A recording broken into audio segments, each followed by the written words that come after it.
it is pretty good.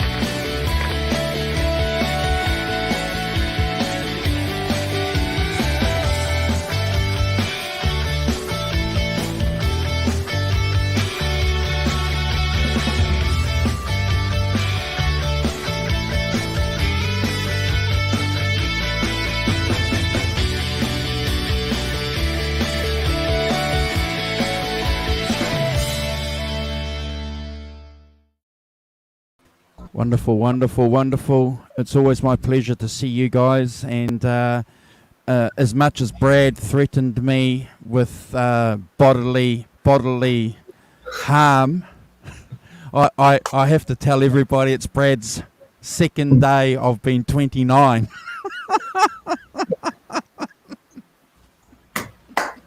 Thanks, Andrew. Thank you. Oh, look, we always have to celebrate birthdays.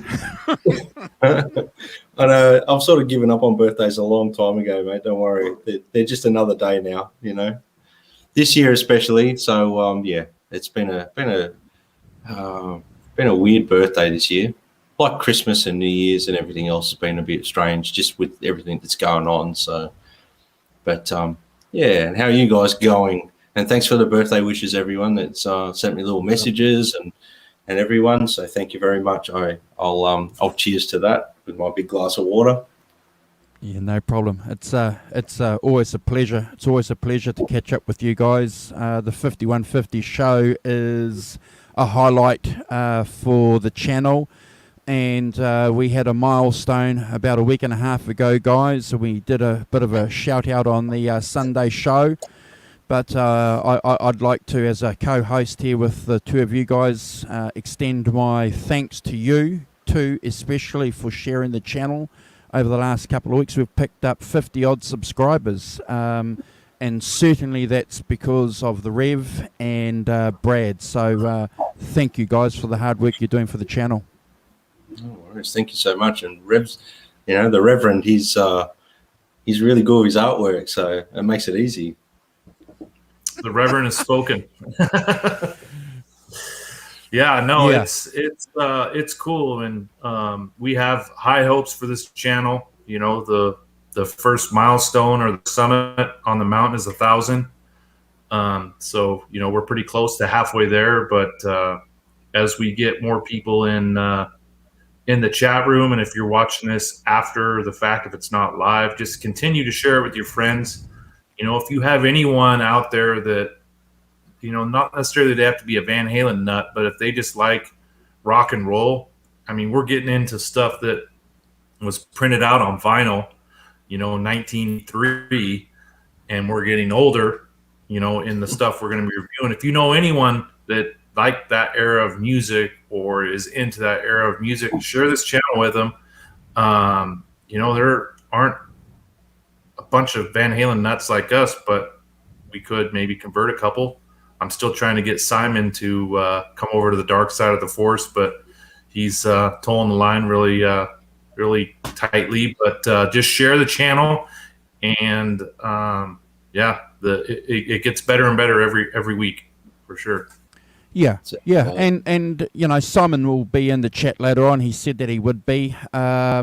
I just need to also remind you guys and everyone that's watching, so we're streaming on YouTube. We're streaming on the Van Halen with Sammy Hagar Facebook group, and we're also streaming on All About the Blues Facebook page, which has about 6,000 members. So we could probably get away with this show on All About the Blues because there's a couple of numbers in here which might border on blues on the album that we're going to be talking about today. But yeah, I just want to echo everything that Kurt said. You know, thank you. If you guys just be patient with me, I will show you something. So you can follow Kurt here. There he is on Instagram, and that will give you updates not only on what Kurt does, but also on the channel. And if you give me one more second, there's Brad, and the same thing. Brad's got his own thing cooking over on Instagram, but he also talks about the show and the channel as well. So keep up to date with those guys, and you'll never be lost. Yeah, Brad Cooks, no pun intended. Oh, very clever. Brad Cooks. He does. He's cooking. Yeah. Robot Master Switch, how you doing, buddy? Always awesome. Thank you for joining us. He's a regular on the channel. He's like a robot. He just shows up right when we need him. Yeah, and we've got Teresa from Brazil. She's becoming a regular on the 5150 show. Thank you, Teresa. Share us with your Brazilian Van Halen friends. We would appreciate that. And we've got Ellen, and we know who Ellen is, and she's wishing Brad a happy birthday too. So thank you, Ellen. It's always a pleasure seeing you too. Ellen's becoming a regular of the show as well. So we never take your participation, guys, lightly. We are humbled by it. Thank you. Yeah, Teresa, when this Diver Down album we're talking about tonight or today, when they went to tour in South America, they were forced to be reckoned with. I feel, they were kind of getting towards their peak, and they sold out a ton of shows. And still to this day, I think they've been back. They've only been there twice, excuse me, but they're very popular in South America for sure.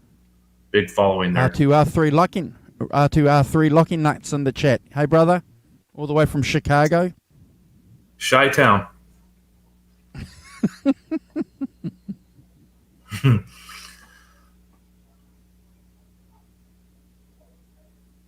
So we're getting where I live. It's been snowing all day today, and we're pretty much on the tail end of winter. And it's been snowing all day today. I had to go out and shovel snow, shovel the driveway. And it looks like it's still coming out right now. Oh, mate, we're in the height of summer. I know. I'm coming your way. Mate, anytime.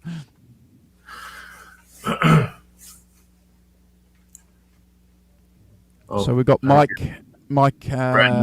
as himself in the chat saying hi. Yeah, so we're in the middle of summer as well. Yeah.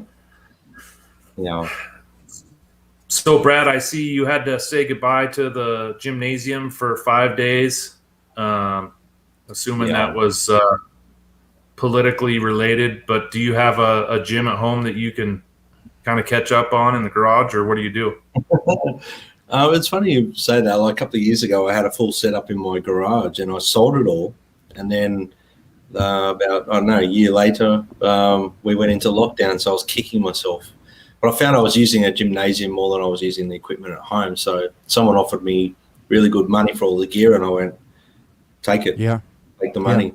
So, at the time, I wasn't using it. And then obviously later, I felt like I needed it. But look, it's 5 days. I'm a bit burnt out at the moment. So I've been so busy with lots of commitments and stuff. So it's going to be good to reset for a 5-day lockdown, and just hopefully it's only 5 days this time. So. Robot Master Switch asked if I went to Wazoo. So that's the Go Cougs, Washington State Cougars. My daughter goes to school at Washington State. Oh, wow. And, real cool. Last week we got a letter in the mail, and she's been nominated for honor roll at a major college in the United States, and she's a junior and our first kid to go to college. So yes, my daughter goes to Wazoo. So we're a Cougar family for sure. Robot Master Switch was asking. But yeah, my daughter. Awesome. I didn't even make it to college, and I was I squeezed by with a C in my classes, and she's really showing her dad up for sure. Oh, he's a Husky. Oh, he went to UW. Wow. Yeah, I was just Robot Master Switch. I was just in Seattle on Monday. I tried going to that guitar shop that donated a guitar to a fallen veteran that Robot Master Switch put a article and story in the Discord, but it ended up being like a 2-hour drive from where I was, so I didn't get a chance to go there. But thank you for mentioning the Discord. So a lot of the people here watching the Van Halen 5150 show will be members of the Johnny Bean Discord. So that's another way too that you can keep up with our channel on the Johnny Bean Discord, because Kurt is very, very active over there. So yeah, and one other thing too, guys, if anybody is watching the show in the chat or in the replay and wants to come on and talk with us about anything Van Halen, we'll make absolutely all the room available for you guys to do that, because we've got shows scheduled, but we'll always delay anything like that to have one of you guys join us live to talk about anything that you want to talk about. So that's an open invitation for anybody. Just message me, Kurt, or Brad, and we'll make it happen. That's a promise. 100%. We should probably get Robot Master Switch to be a special guest on one of these shows for sure. He is he has the same disease that we all have. Guitar. No, I think you guys have got it. You guys have got it worse than me. I think Robot Master Switch has told his wife that I didn't buy this. I'm borrowing it from 5150. I've heard that. I've heard that excuse too. Yeah, who is this guy? I'm just borrowing it. Yeah. I'm just borrowing it. Oh man, funny. And R2R3 Locking Nut, very, very good friend. I met him maybe 3-4 years ago, may even be longer, on the Johnny Bean show. He does a show with Dave and Joe Wentz, so check out their channel. That's hilarious, but also informative too. So we're all about sharing channels here. So R2R3 Locking Nut, if you want to jump on and hang out with us, please do. Just message us. We'll make the room. Alan, Dr. Garber, here we go. Paging Dr. Garber to the surgery room. Paging Dr. Garber. Yes, we have some urgent transcripts that need to be corrected, please.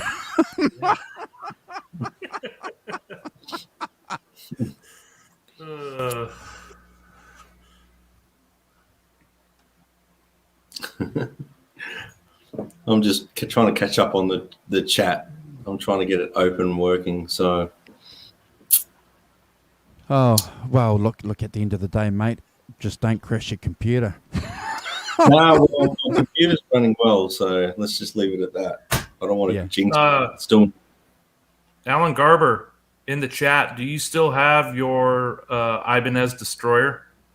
He's one of the only people on YouTube that I've seen that actually did a white Ibanez Destroyer like Eddie's paint job and hack job on the Shark. He has a white one. That's correct. Go to Alan's channel. Alan's got some gems on his channel. This is Alan here. That's Alan. So if you guys later on go and follow his comments to his channel, go and check it out. Alan's got some gems. Yeah, he's playing it right now.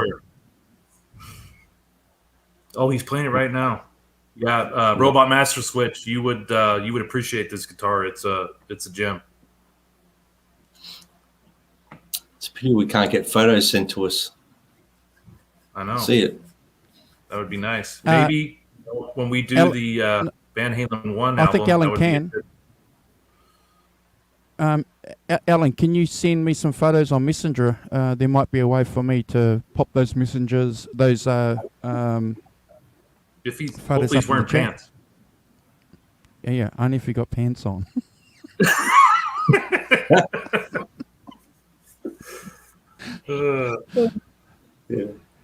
It's a family show, guys. We can all relate to that at times, can't we? Sitting around playing guitar with no pants on. Oh, I'm sitting here with no pants on at the moment. So Oh my god! The closest thing I'll get to no pants is my leather chaps that I might have to wear if I lose a bet with you guys. yeah. Yeah. Dust them off, and get them out ready. Yeah. Get them all conditioned up. So R3 Lucky Nuts, his wife doesn't believe him when he does repairs on friends' guitars. It's like, what did you buy now? So it's only a repair. I'm only fixing it. Trust me. That's a good idea. I can use that one. It's a friend's. I'm fixing it for him. The problem is women are onto this. If you say trust me, they know not to trust you. Yeah. Yep. If you say, yeah, I borrowed it. Trust me, I'm just fixing it for someone. Trust me. They go, No. You have your hands on that guitar, more than other things. They know that you're not borrowing it. Well, thankfully for me, I can just,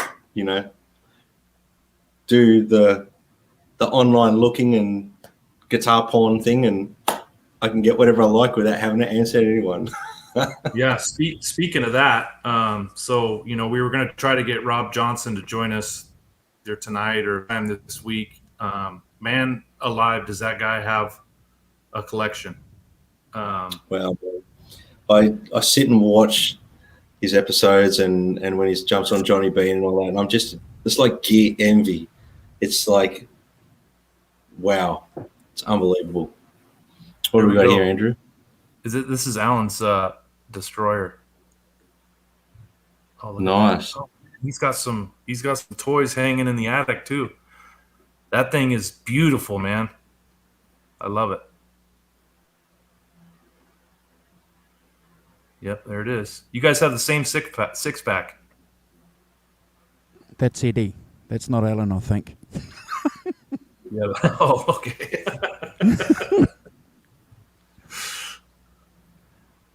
And there's yeah. So that guitar was originally, Carina colored wood, and then he painted it white, and then he painted it silver, and then the maroon color over the silver.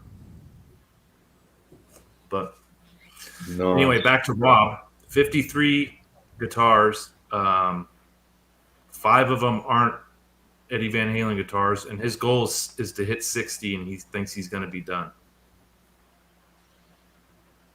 Yeah, wow. Jesus, even 50. It's unbelievable. Yeah, well done. I have to do a shout out to Rob. Humble guy. Never met the guy in real life. You just don't know what might happen in the future, but just a genuine guy. Really, really, really onto it with the subject, and we all like that. We all like hanging out with people that have a passion for something, and clearly this is something that he's very, very clever at, his information. But what I really like about the guy is that he doesn't give a damn, man. He'll just share it. If you ask him a question, if you want his opinion, he'll just give it without any kind of reservation. Yeah, reservation. That's the word. And tip of the hat for your love of guitars and your passion towards Van Halen, and buying and building and doing all that with hard-earned cash. It takes a lot of dedication, a lot of money, and I'm sure that's the driving factor there for him is just the passion behind the Van Halen legacy. And it's amazing. Unbelievable collection, Rob. Yeah. And you know what? You know what? I want to ask you guys this question, and I used to say it often when I used to participate in the Johnny Bean show chat when Dave Nesdall was on there. I used to say, you guys need to write some books. You guys need to. It's one thing to be talking about what you know on live streams, which is great, because we can participate on them and be active ourselves. But just imagine if Rob and Dave Nesdell and Alan, decided to write a book on the history of Van Halen guitars. Yeah. Yeah, exactly. Yeah. And to boot, Rob is just as genuine guy. I've never physically met him, but I would consider him a friend. I could call him right now and talk to him for an hour if I wanted to. He's just a genuine guy. And I've been through this social media platform, and, we're making plans on him coming over and seeing me, or me going over and seeing him, vice versa. But yeah, he's a good dude, and we'll get him on the show. So if you guys haven't seen him, check out his YouTube channel. It's Rob EVH or Rob 5150 EVH. But we'll get him on.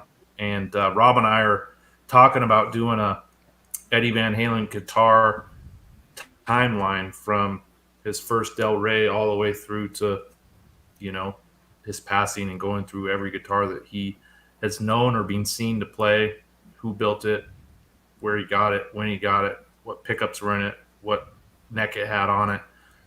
Could be a 6-hour show, but we could do it.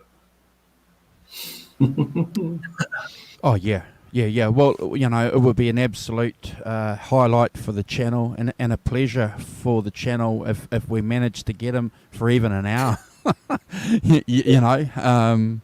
Because, look, at the end of the day, guys, we have hierarchies in our community, and, we've got to pay homage to these guys who've actually put their money and their time where their mouths are, and he's got that, to back him up. So, while he'll never say it, he is an authority on the subject. Yep. He's an ambassador of these guitars, and he can play too. I think Mike himself said it. Rob can play too. The guy can play. He can't play drums very well, but he can play guitar. I don't know anything. I don't know anything about that comment.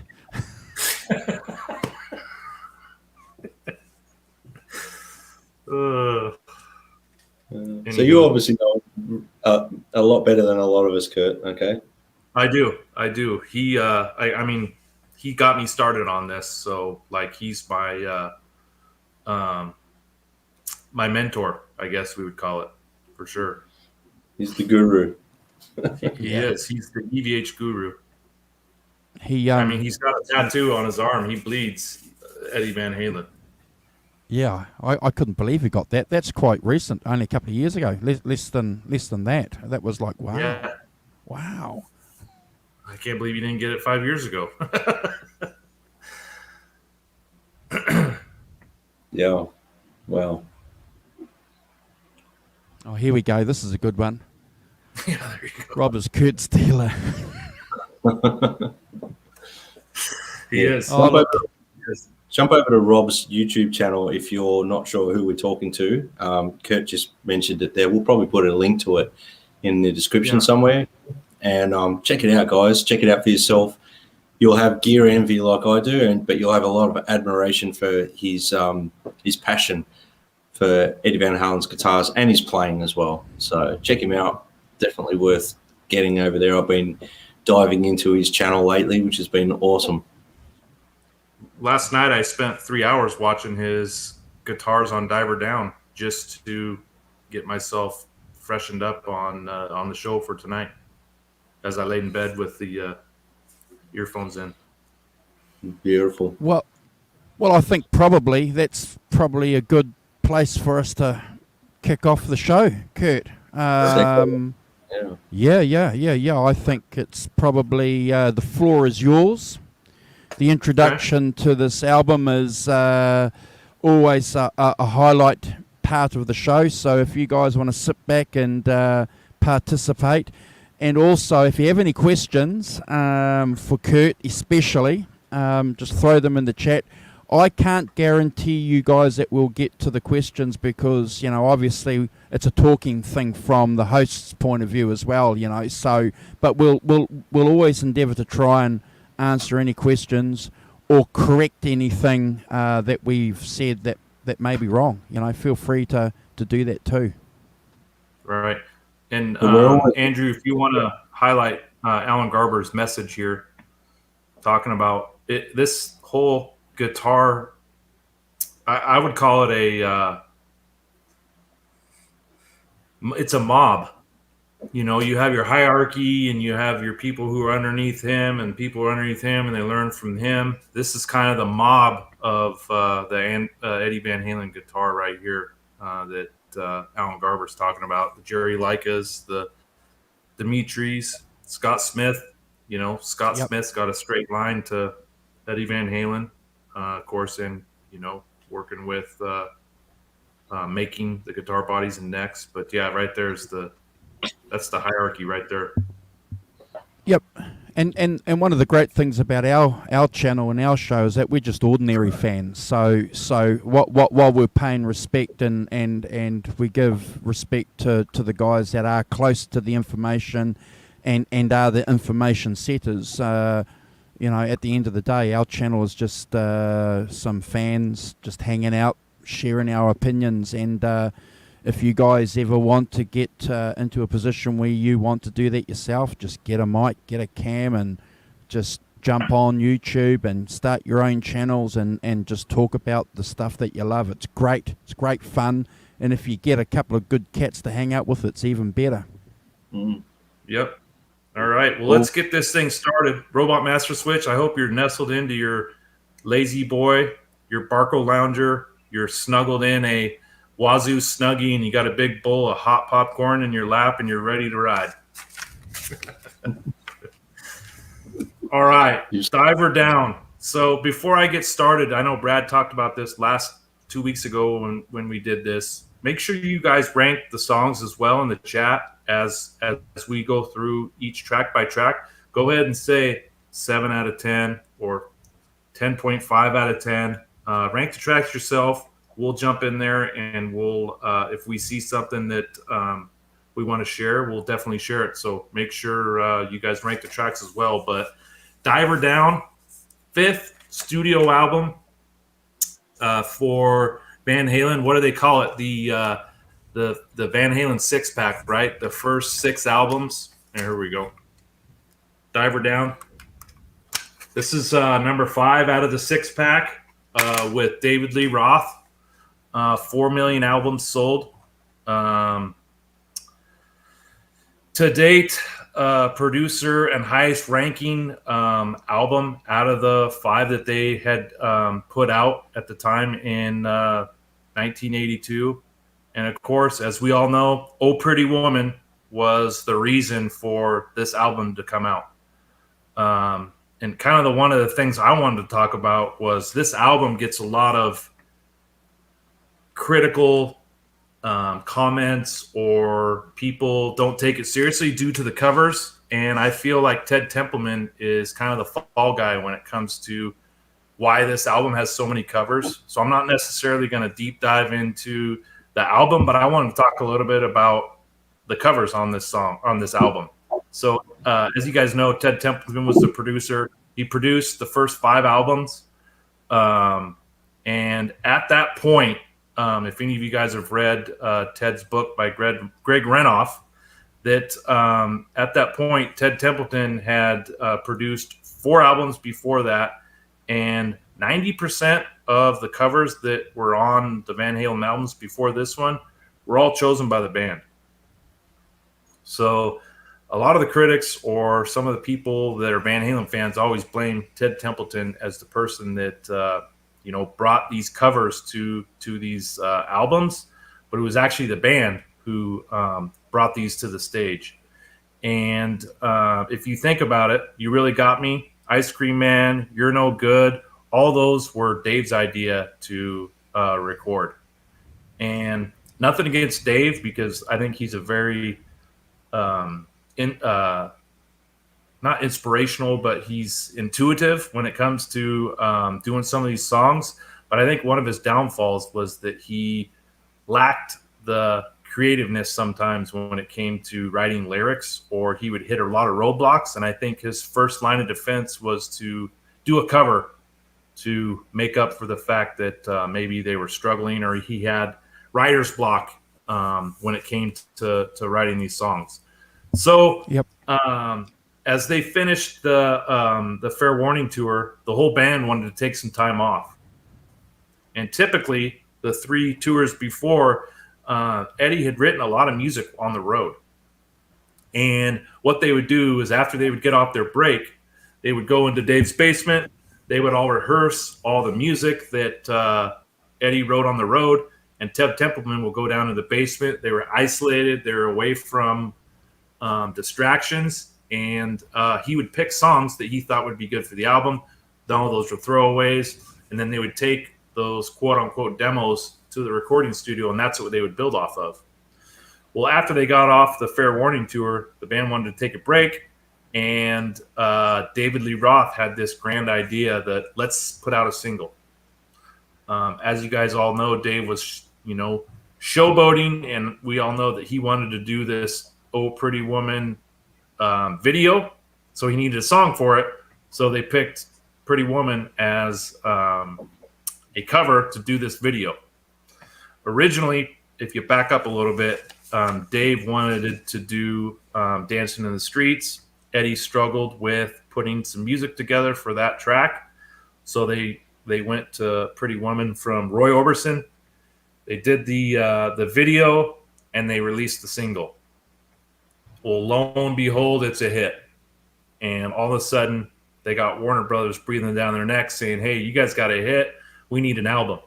Well, the band was pissed. They're like, no, we just got off tour. We've been on tour for the last 4 years. We want a break.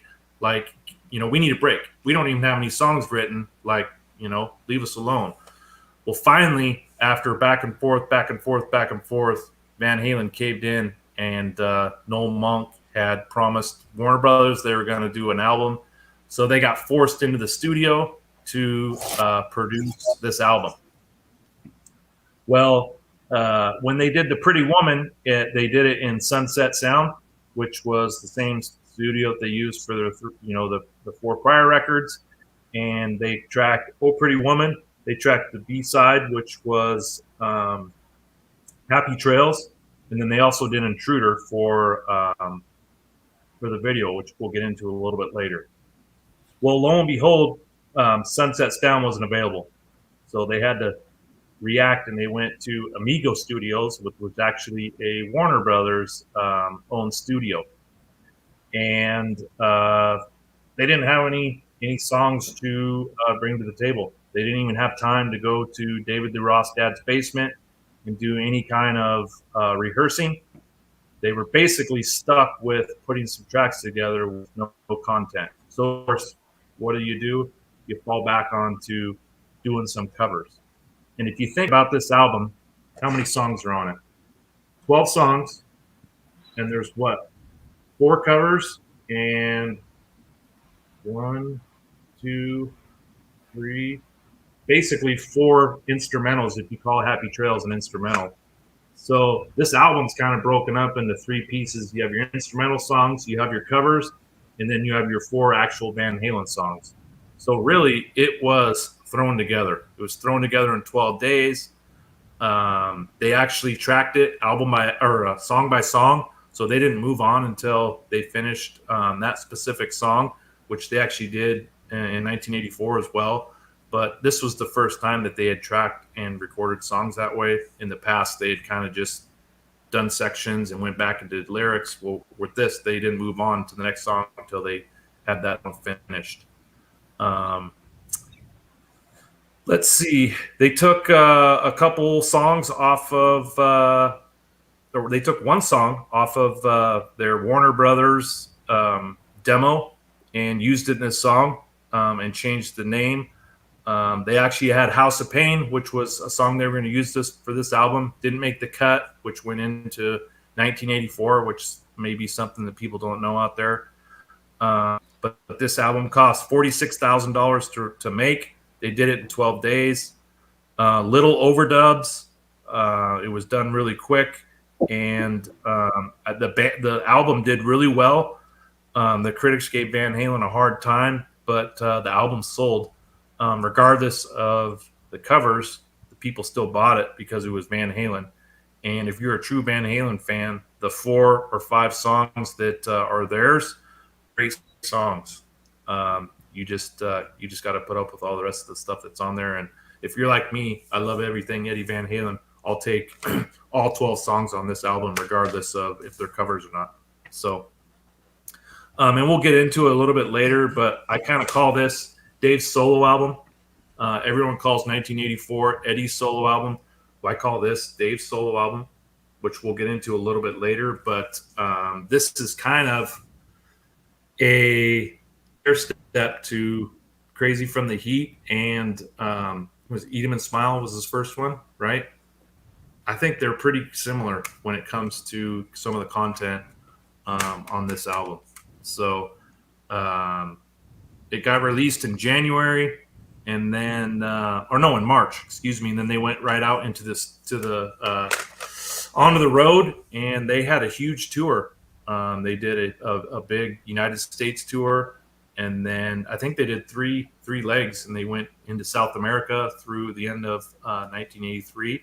So they didn't get the break that they wanted, and of course that's why Eddie built 5150 Studios. And I kind of call this album the seed to 5150 Studios.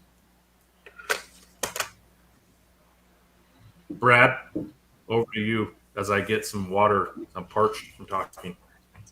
Well, fantastic intro, Kurt, as usual, mate. I have to say, Kurt, you're the man that presents the Van Halen stuff so well, because you've got all the information there. That's why we call you Reverend Kurt. You know, you're the Reverend. Thank you.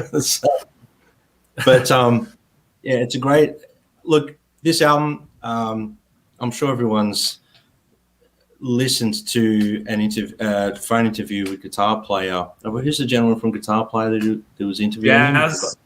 Jazz Olbrich. Okay, that's it. Yeah, that's right. I've always sort of not completely skipped over this album, but it's one I've never really grabbed. I'd always grab a different Van Halen album out to listen to in preference. But obviously to get prepared for the show, I've spent 2 weeks diving deep into Diver Down. I threw the Diver Deep in there for a reason. And I got it. You're cooking with gas now. That's it. I'm trying to do what you do, Kurt. It's just not as well, you know. But yeah, so I mean, after listening to that phone interview with Eddie, I listened to this from a completely different perspective, and I appreciate it a lot more now after listening to that interview. So if anyone hasn't heard the interview we're referring to, I really highly recommend you set yourself aside 1 hour, make yourself a cup of coffee and a few bickies, and have a listen to the interview. And then give this another listen, because that opened up my eyes a lot to this record. So for me, I've thoroughly enjoyed really diving into this in the last 2 weeks, especially in preparation for this show. The first thing I did was listen to that interview before I did any of my rankings, the songs, before I did anything. And I think that really that's part of what we do is our homework. We go and listen to the source where we can. We use the source as much as we can, and obviously from Ed's mouth. So, and there's little bits in there that he talks heavily about,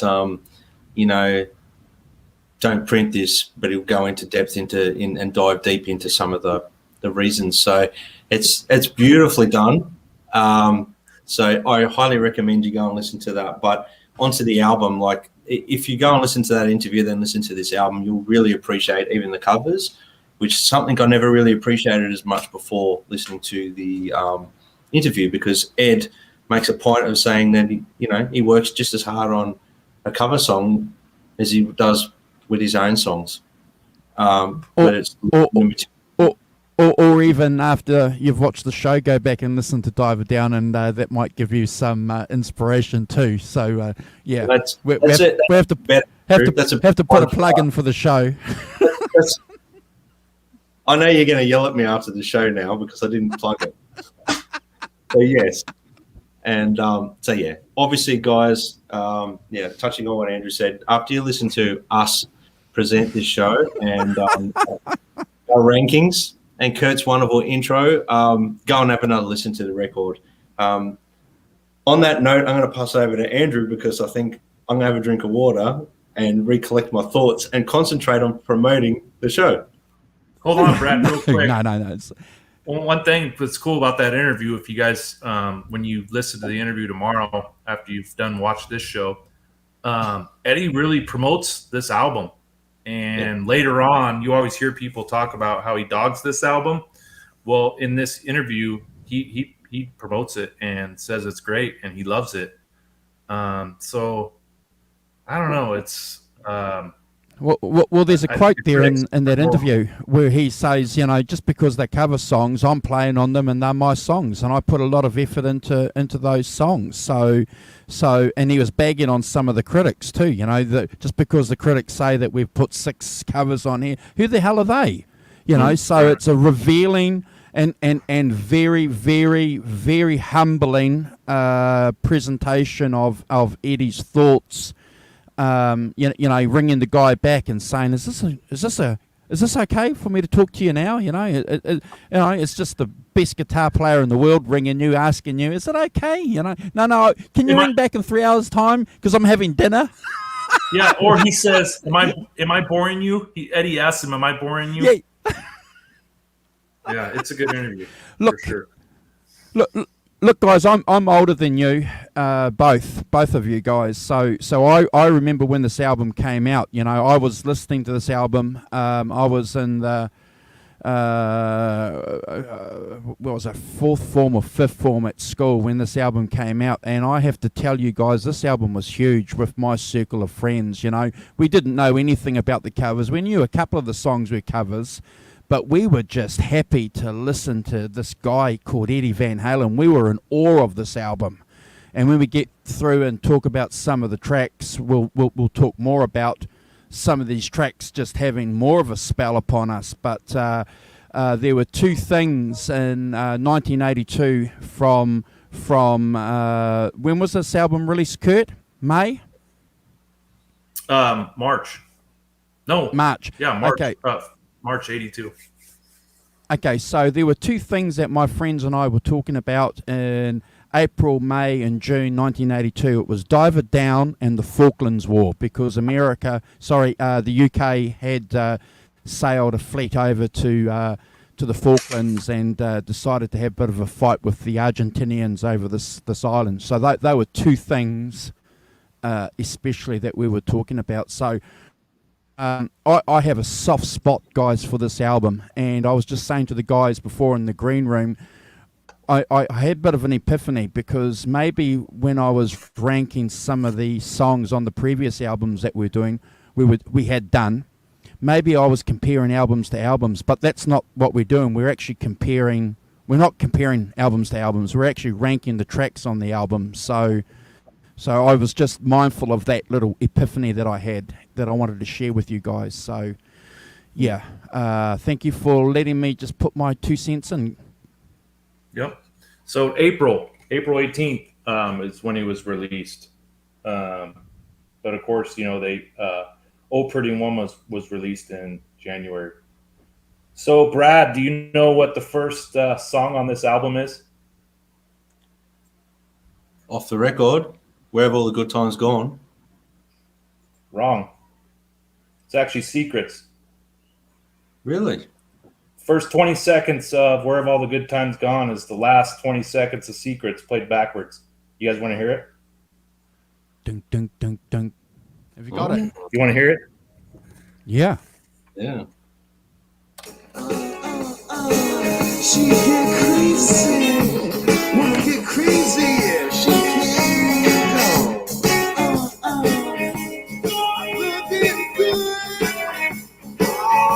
Right here.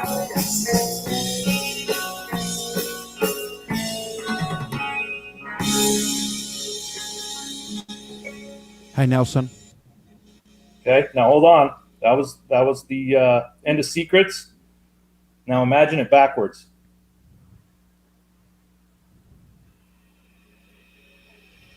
You hear it? Can you hear it? I can hear it. Ah. The very ending. Yep.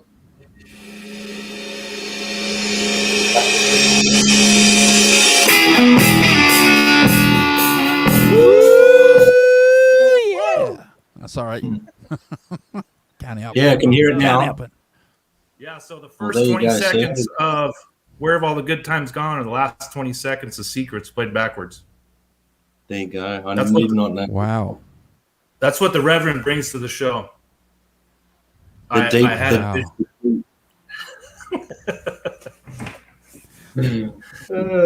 It's brilliant. So I don't know if anyone in the chat knew that. No. Alan Garber probably did, but yeah, that was kind of a little piece of one of the little nuggets I wanted to give you guys today. But for me, Where Have All the Good Times Gone? Kinks cover, right? Of course. Not sure if you guys knew this, but Van Halen did 6 Kink songs back in their club days. So obviously this was a go-to band for David to reach out to when he had an idea on what kind of cover he wanted to do. So it was an obvious choice since they had such the greatest hit with the first Kink song they did on their first record. But I had no idea that this was a cover either when I heard it. This was actually my 4th Van Halen album I think I got, because I got 5150 and then I got Van Halen 1, Van Halen 2, 94, and then I think I got Diver Down. And back then when you got a tape, you couldn't skip songs, especially if you had a Walkman that had 2 AA batteries. If you fast forwarded through a song, it would burn your batteries. So you were forced to listen to all the songs and not skip them. And that's kind of why I like all the songs on this album, is because you didn't skip them. Maybe I would stop at Big Bad Bill or Happy Trails and flip it over. But yeah, for me at that age, you did skip songs because you didn't want to burn your batteries. But I kind of got forced to like all these songs due to having it on tape.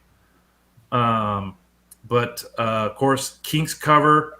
Dave did this in the club days. This was the second song that the band recorded in Amigo Studios for the album. And I give it a 7 out of 10, just to the fact that it doesn't sound like a Kinks song. I actually listened to the Kinks song when I was preparing for this, and other than the lyrics, there's nothing similar. And I think the riff and the solos that Eddie puts on this, of course, with Alex's drums, it's far from matching up with the original. They really put their own spin on it, and I think it's a great way of starting out the album. Well, for me, is it my? Am I going next, Andrew? We haven't determined this. Yep. Sorry, Yep. I just thought I was jumping in and over the top of you there, mate. Yeah. So Where Have All the Good Times Gone? I've always liked the original as well. So I knew the original. Obviously, the first time I heard Van Halen. First time I heard Van Halen doing this, I really enjoyed the intro. I thought that's really cool. And now, obviously, you can hear that little part at the very start as well. So that's something I did not know, Kurt. So thanks for opening our eyes to that. Mm-hmm. Bass and drums I put down there. They're really solid and slamming. Ed just adding his secret sauce to the cover. That's what I put. The solo is pretty relaxed for Ed, but it's in context of the song. And I really enjoyed listening to it. The more I listened to these cover songs, the more I enjoyed them after listening to that Ed interview. So I ranked this one at 7.5 out of 10. And never skip. Cool. You're up there with me. I love it. We're in stride. Yeah. Yeah, look, I agree with you guys. It's never a skip. It's a great solid opener, isn't it? And it sets the mood pretty well. I'm glad that Brad mentioned the guitar solo. It's not Eddie's finest, is it? It's just a laid back version of Eddie that you would expect maybe a guy doing on a Sunday night after working in the weekend. Not me. Yeah. It's an easy song to play. Yeah, it's an easy song to play. If you want to play along with an acoustic, or if you're a beginner guitar player, you can. It's pretty easy. Couple of chords there, depending on what key you want to play it in. Look, it's a solid opener. Good vocals from David Lee Roth, and we'll talk about that more as we go through with some of the other songs. I give it a 7 out of 10, but it's never a skip. Yeah, Excellent. For sure. So we're on par. It's really good. Yeah, we're in stride. They call it in stride. In stride. All right, hang 'em high, and Brad, I challenge you to learn this riff. I cannot do it. No, I don't like guitar challenges that are this hard, mate. Oh man, it's hard, isn't it? That's a hard riff. Yeah, no, I'll pass. Hang 'em high. I give this thing a 9 out of 10 just because of the rawness. Another cool little fact about this song is it was actually on the original Warner Brothers demo set that they did with Ted Templeton. And Andrew, do you care if I play like 2 seconds of it? Oh, no problem at all. No. Yeah, problem. it was called. Go for It was called. Brad, it was called Last. Did you know that? Which one? They called it Last Night. So it's the same music, different lyrics. So let's take a listen.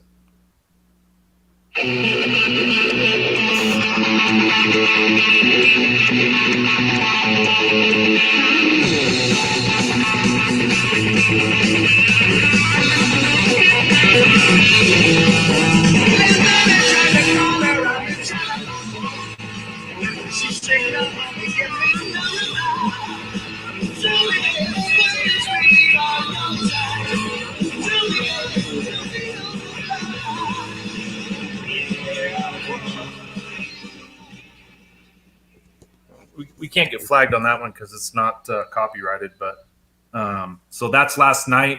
Of course, after you guys watch the show, just plug it in YouTube. Van Halen unreleased Last Night. You'll hear it. I compared it to the original Hang 'em High, and it's the exact same song, just different lyrics. So of course, here we go.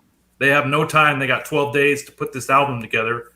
And first pick, they pick a cover. Second pick, they pick an old song from 76, 77, 78. So 5 years later, they end up using it. It makes you wonder, if it didn't make the cut 5 years ago, is it good enough to make the cut this time? Well, I actually think it is, because I give it a 9 out of 10. Believe it or not, these are actually strong lyrics from David Lee Roth, I would say. He does a really good job in, putting the lyrics together for this song. I think Eddie has, classic, that's his classic style when you hear the beginning of that song with the picking. I love the pre-chords, and the solo on this song goes in like 1 or 2 or 3 or 4 different times. And I just love the flow of the solo because it's almost like a stair step. It just keeps going to another level. And then the biggest thing for this song for me is Alex is a huge star on this record and on this song. It almost seems like he's, playing the drums with baseball bats. He's just banging away at the drums. He's got that real heavy, strong beat. It's very exciting to have this song, the second song on the album. I think it flows very well. What did you rate it, Awesome. Kurt? 9? 9 out of 10. Okay, I think you and I have maybe been looking at each other's rankings. I have a little bird that can fly all the way across the world. Look, I put Hang 'Em High. I love the cool guitar intro, and I've never even thought about sitting and trying to learn it, to be honest with you, because it just the timing of it's very unique. I noticed the vocals. David Lee Roth doubled the vocals, and it gives a really cool chorusing effect at times. If you have a listen, that's really cool. I liked about what David's done on the vocals for this song.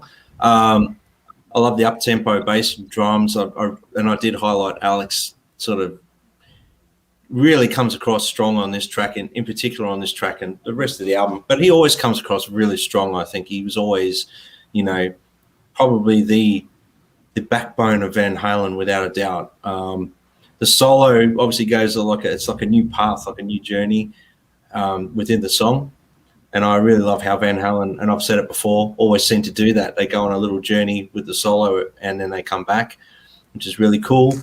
And I like how the solo ends, and I love the cock rock ending. That's what I put down. Yeah. So I gave 9 out of 10.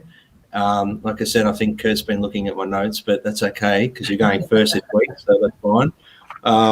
So 9 out of 10, never a skip, and a fantastic second track on the record, just to really hit you in the ribs, Yeah. Look, before I give my thoughts on the track, I just want to say thank you to all the guys that have dropped by. We've been rated by the Johnny Bean show guys, so we always appreciate you stopping by. While you're here, hit that subscribe button, please, if you haven't already done that. My co-hosts and I would appreciate your support if you just hit that subscribe button. And hang around and join us and offer your thoughts about the songs as we go through, dive it down in the chat. You're more than welcome. I think the album could have started with this song. It wouldn't have been a bad move. I can, there's always a song or a number on a Van Halen album where you just know that Eddie and Alex are looking at each other. You know that they're just nodding at each other when they're doing something, and this is certainly one of those songs. You know that this is something that these guys have been doing since they were 16 or 17. The time frequency or the cadence or the measurement or whatever, that means nothing to those guys. It's nothing. It's just something that they've been doing for a long time. Water off the duck's back. It's a 9 out of 10 for me. It's never a skip. And a pretty good, again, it's a pretty good David Lee Roth vocal on the track. Should have been the opener. Yeah, I would agree. Yeah, I mean, I enjoyed it being number 2, but it probably could have been number 1 for sure. Okay, so. Thank you, Susan.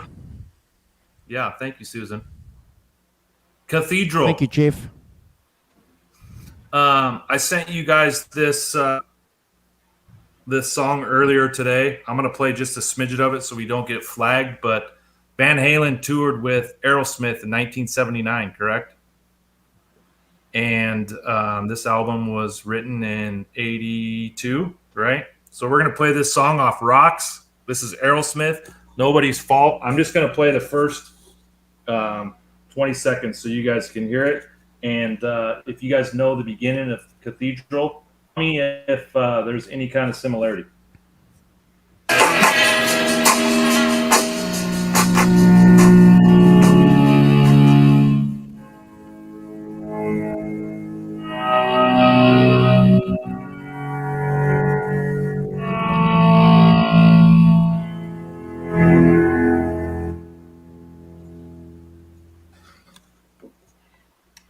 What do you think?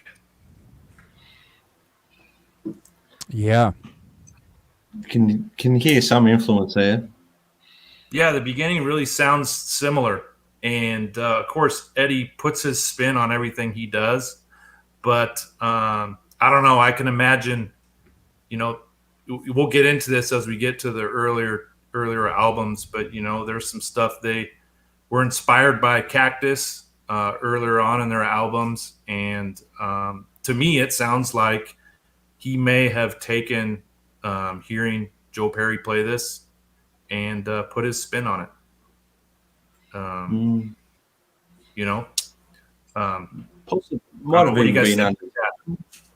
What's that? might have been unintentional. He might have been listening to Aerosmith and sat down, started playing it, and didn't realize it. That can happen as well, I guess. But we only Ed would probably be able to tell us the truth there. Unfortunately, he's not able to do that. So, but yeah, Right, Andrew, what do you think?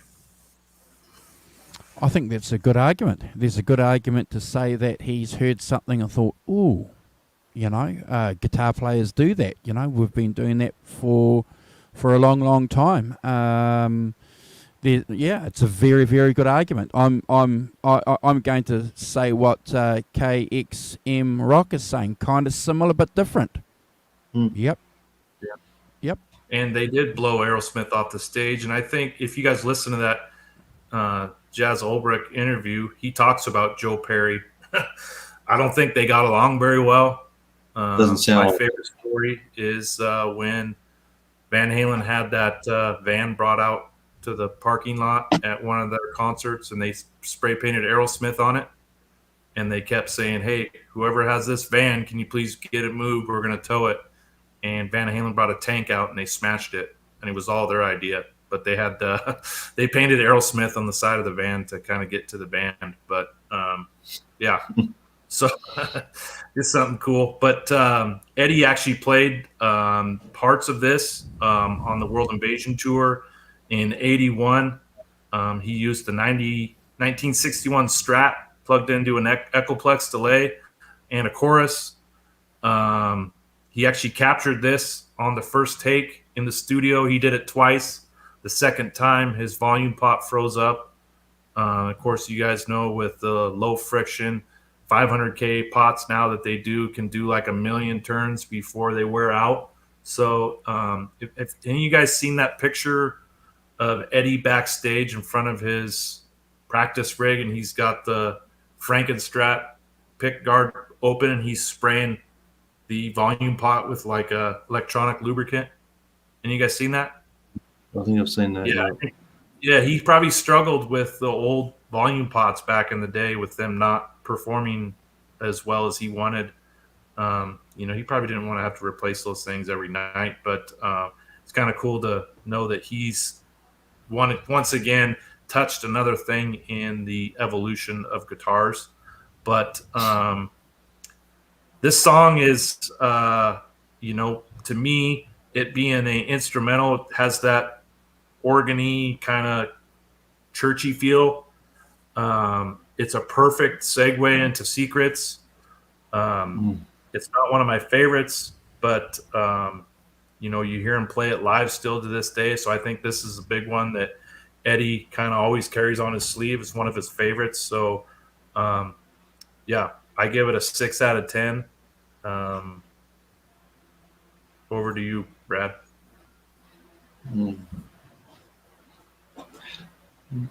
We definitely haven't been looking at each other's notes on this one.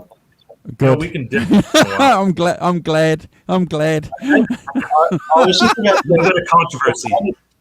I'm biting my tongue because I actually think maybe it could be time out for you, Reverend. Well, good on you. I might have to get the stick too.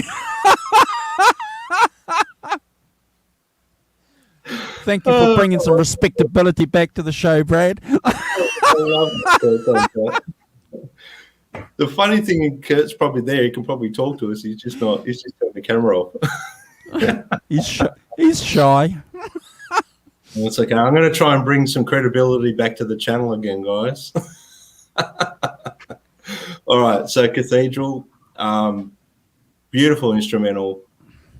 It's Eddie being innovative and wonderful use of effects. Volume swells. It's sorry, I lost my train of thought. Kurt, you're a funny bugger, man. Honestly. I couldn't find a paper bag to put over your head. Yeah, okay. Let's get your paper bag, man. Yeah, so for me, it's a wonderful instrumental, and obviously something that he worked a lot on. Probably even just sitting around watching TV, just mucking around on the guitar. It probably just came to him. I still reckon after hearing the Aerosmith thing, he may have been influenced by that. I don't think he deliberately tried to rip that off.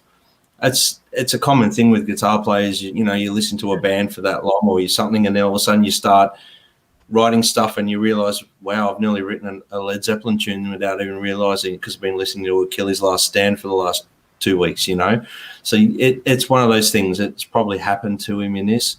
It's a very cool story about the pot freezing on the Strat. He obviously is He only has 5 fingers and or 6 strings and 10 fingers. How the chances of something being done again is pretty common, right? Yeah, exactly. And there's only so many notes on a guitar. That's the majority before they start repeating themselves. So, look, I gave it a 10 out of 10, and I'll get some boxing gloves on, and Kurt and I can go rounds if he disagrees with what I've said, and I'll pass it over to you. I won't go toe to toe with you. Cage fighting. One more thing, Andrew, before you go, is I didn't know how he got this sound until I watched Live Without a Net, and you really see him doing swells, and I thought it was really cool because that's how he did that. So you kind of put the two and two together, because back then this wasn't on MTV, or seeing it Live Without a Net was kind of cool to know how he did it. Yeah. Yeah, look, I agree with you guys. We knew it was a guitar when we first heard it. We didn't know it was done. We were, I remember we were having all these conversations about, pedals maybe, or someone standing there with the amp doing something. We didn't realise or think about it actually happening with the guitar, volume. That's certainly a conversation I remember having with my friends at the time. You can almost imagine. This is Eddie's. This is Eddie trying to be creative at another level, and this is what I love about Eddie Van Halen. He's just not. He's not the flashy lead guitar player, is he? He's not just the rhythm guitar player, but he's got something else happening, or something else going in the back of his mind, and this is a song that indicates that. The guy's a musician. And I think that's probably something that we're going to talk more and more about as time progresses, and as other people, go into in-depth studies about the albums. We're just doing this as a group of fans. And if you look at the Beatles, for example, and the Rolling Stones, and some of the early blues guys, now they offer university courses on these subjects. So, Van Halen will be a university subject. Trust me. I love the song, and I'm thankful that Kurt mentioned that. It wasn't until we saw this album, this video or DVD or VHS, that we realized, that's how he does it. And I'm just going to echo one other sentiment that both of you guys have mentioned. He plays it live. It's in all his guitar solos, just about. So it's clearly something that's, close to him. So for that, I'm going to give it a 10 out of 10 too. Sorry, Kurt. What's this? Someone wants to peep the shirt. Oh, yeah, peep the shirt. There you go. Peepers. Yeah. And just so you know, if there is a Van Halen course, I will be the professor for that baby. I'll quit my job and I'll go to any college and spit my game. Well. I think that's probably a good point for us to bring in the Rev. I think this is the time for the Rev. All right, so bow your knees, ladies and gentlemen, and get ready to be. I don't even know how to do it. Tune into the 5150 show if you want to be schooled by Reverend Kurt, to learn and be blessed by all the translations and facts about Van Halen. Wow. You're a very powerful man, Kurt. Where is he? I don't know. He's gone muted. The Kurt, you're powers. muted. Oh, because he's talking heresy. I'm talking in tongues. You guys can't understand me because you're not worthy enough. Oh, oh my gosh. He got us good. Oh, all right. So we're gonna do a little tidbit out of is Garber still in here? Out of Kevin Dobbs' book, Edward Van Halen, a definitive biography. If anyone doesn't have this book, it's a great book. This guy's a diehard fan, and he put his heart and soul into this book, and there's some great stuff in it.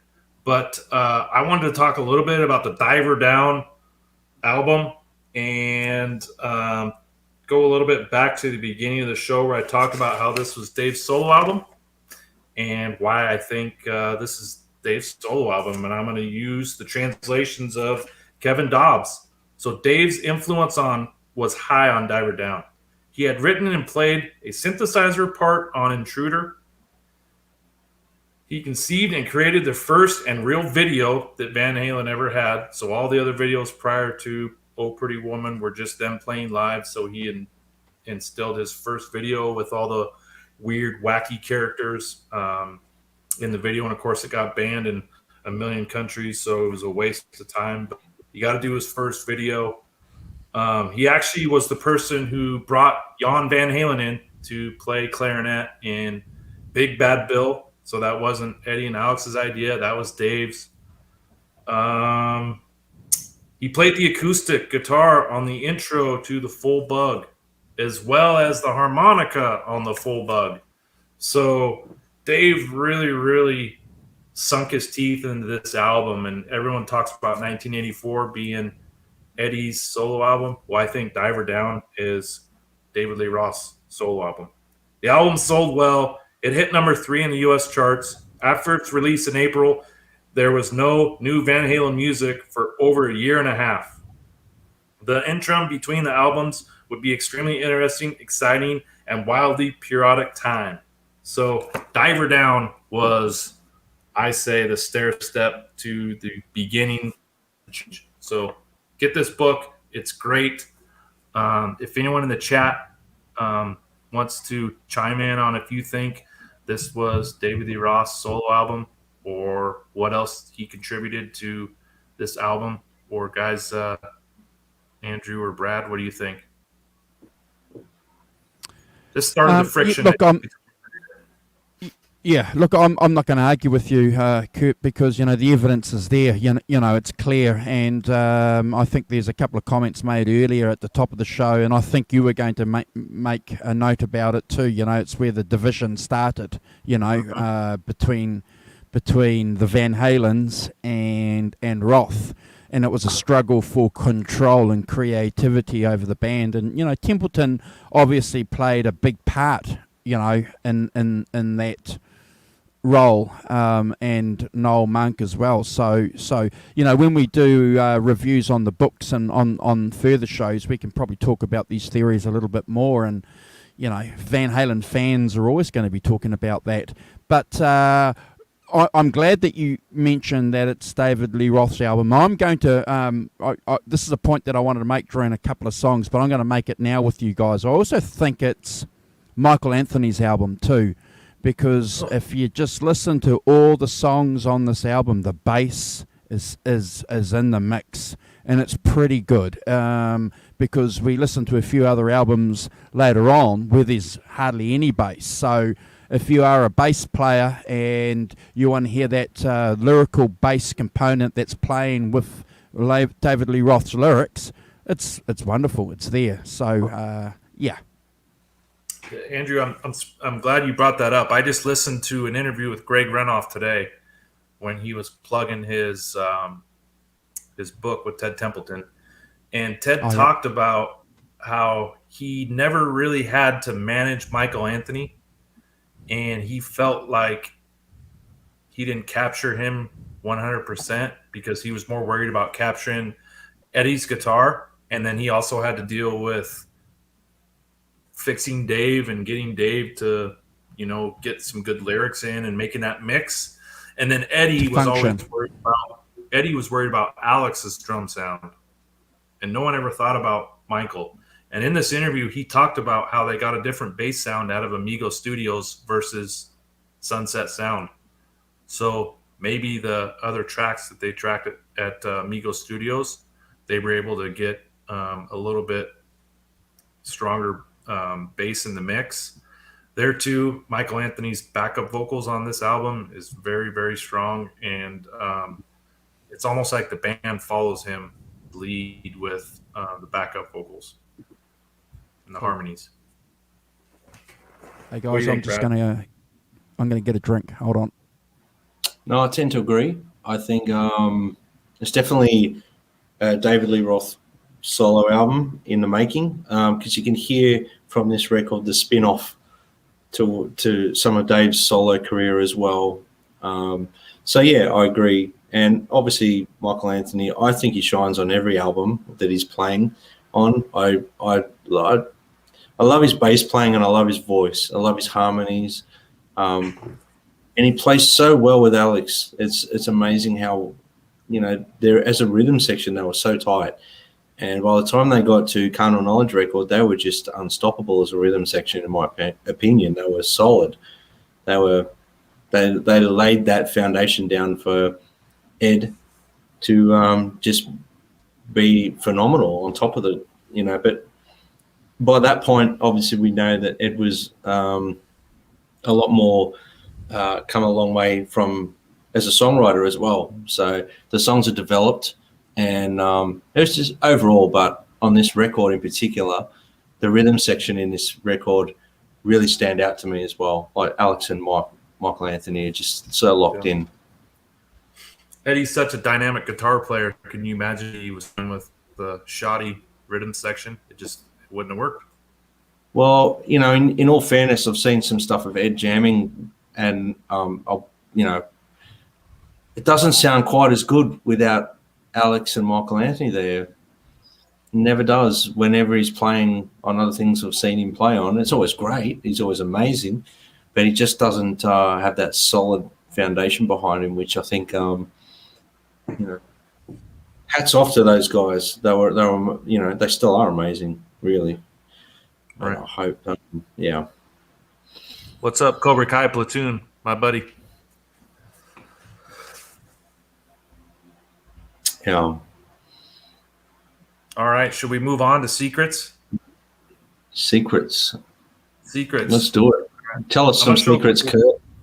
I'm going to show a couple pictures, Andrew. You want to present me? All right. You guys see the Gibson double neck? So Yep. that's what Eddie used recording this album. The 12 string was tuned to drop D, and then the 6 string was tuned standard. And he actually played like the first 10 or 15 shows with the Gibson before he had this yellow Kramer. And he didn't like the fact that people were giving him a hard time because they said he looked like Jimmy Page. Here's another picture. That's correct. Yep. So he didn't. People were giving him a hard time. They said he looked like Jimmy Page. So he was in the beginning stages of starting his relationship with Kramer. So he had them make this double string or this double neck. Here's another picture of the Gibson double neck. There it is again in 5150 Studios still to this day, which is kind of cool. Iconic guitar used on one song, and it's still propped up against the window there. And then there's Eddie with the Kramer double neck with the aluminum neck, the Schaller Badass Bridge, and then there's another one. He had the red one made as a backup. That was made by Paul Unkert. And I believe the purple Pacer, Andrew, was the first Kramer they made for Eddie, and the yellow double neck was the second Kramer that they made. And they brought it to him out on tour, and he used it the day he got it and on. So Pretty Have cool. you seen this comment here by John Conklin, who is EVH Nut too? So he's saying Secrets was a 12-string Gibson, which is what you've just shown us. Page played. Interesting fact is the guitar solos for Secrets and Dancing in the Streets was recorded right after each other on the same day. Well, I know the guitar solo for Secrets was done in one take. Wow.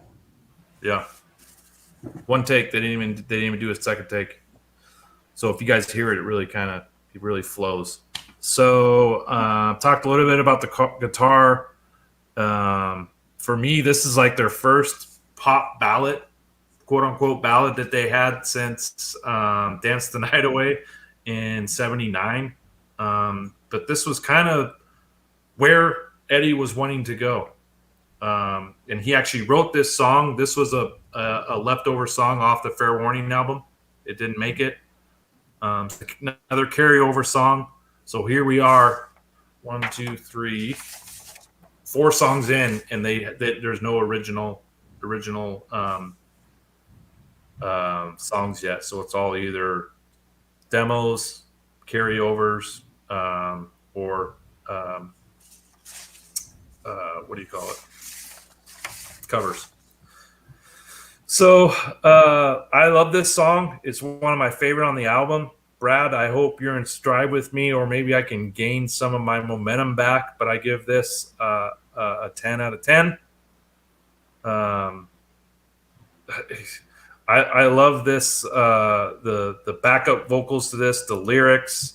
Originally, they were going to call it Looking Good, but then they changed it to Secrets. And I don't even know, I should have looked, but I don't even know if the word Secrets even used at all in the song. But some of you guys may know that Dave got lyrics for this song by going to the drugstore in Albuquerque, New Mexico, and he bought a bunch of greeting cards and get well cards and used the sayings out of the cards to get his lyrics. Didn't know that. So if you think about the lyrics about the moccasins in the snow, so if you look at it, there's a bunch of the lyrics he took. He was mind trapped, and he picked up a bunch of greeting cards and get well cards and used that for some of the lyrics in this song. That's more of the record coming out in me. I did not know that. I did not know that either, Reverend. Thanks for enlightening us. Always. May the tone be with you.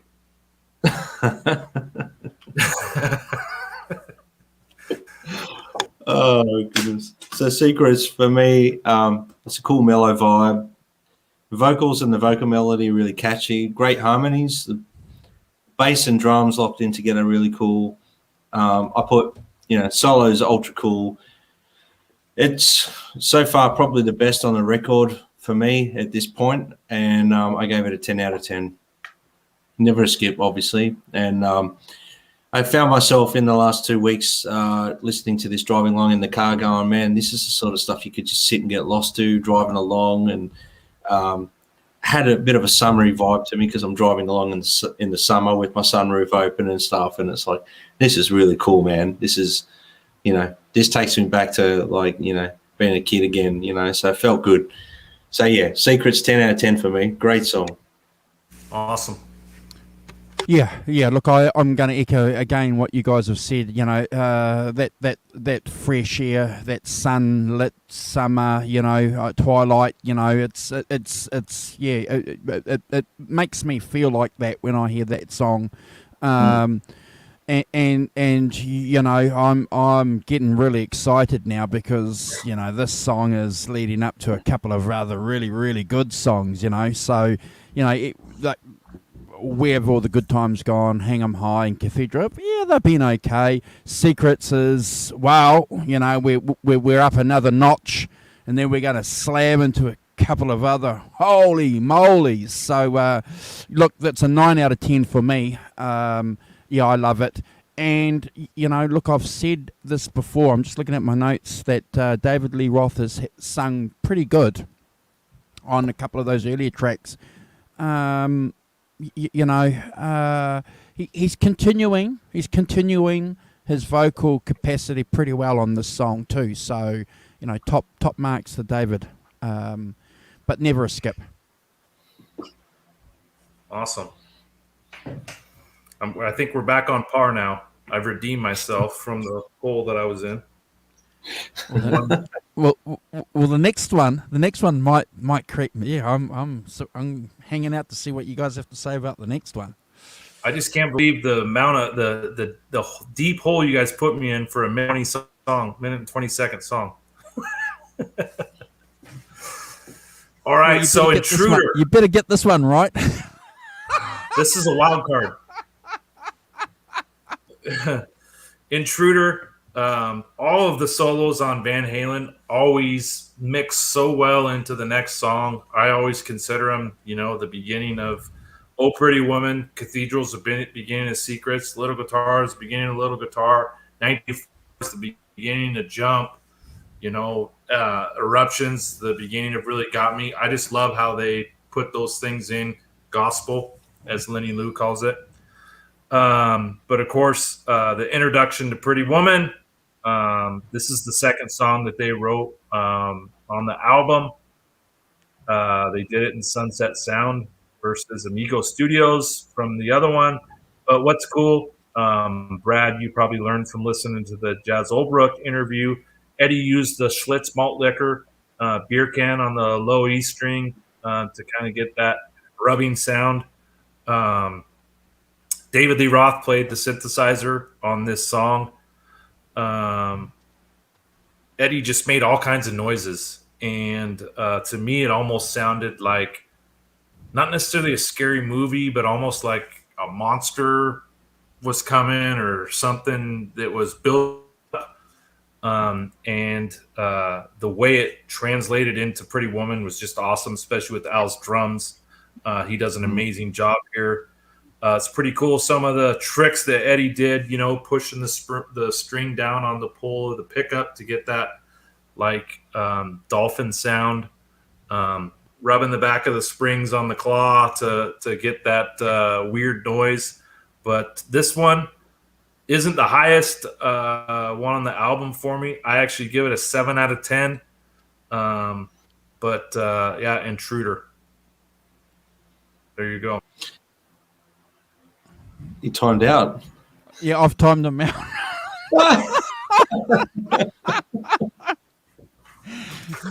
He's okay, you're right. Oh.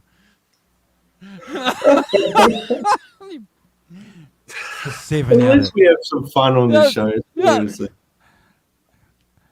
Well, I some don't want to bribe you guys, but you guys better get your bloody rankings right, eh?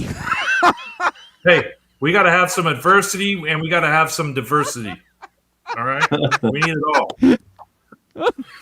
Oh, my goodness, this show. I'd just watch this show for the humor, let alone the content. I didn't realize I was going to burn at the stake this early in the game. I mean, we're only an hour and a half in, and I'm already being cooked by Brad. Now I'm at the bottom of the barrel down here now. Andrew's the one who timed you out, Kurt, not me. He pressed the button, mate. You were gone. I know. He's got the God button. All right. Well, Intruder for me, I mean, it's more of an introduction and a segue into Pretty Woman, in my opinion. It's not. Right. I mean, you can't see them as separate songs, in my opinion. So I have to rank. I agree with you.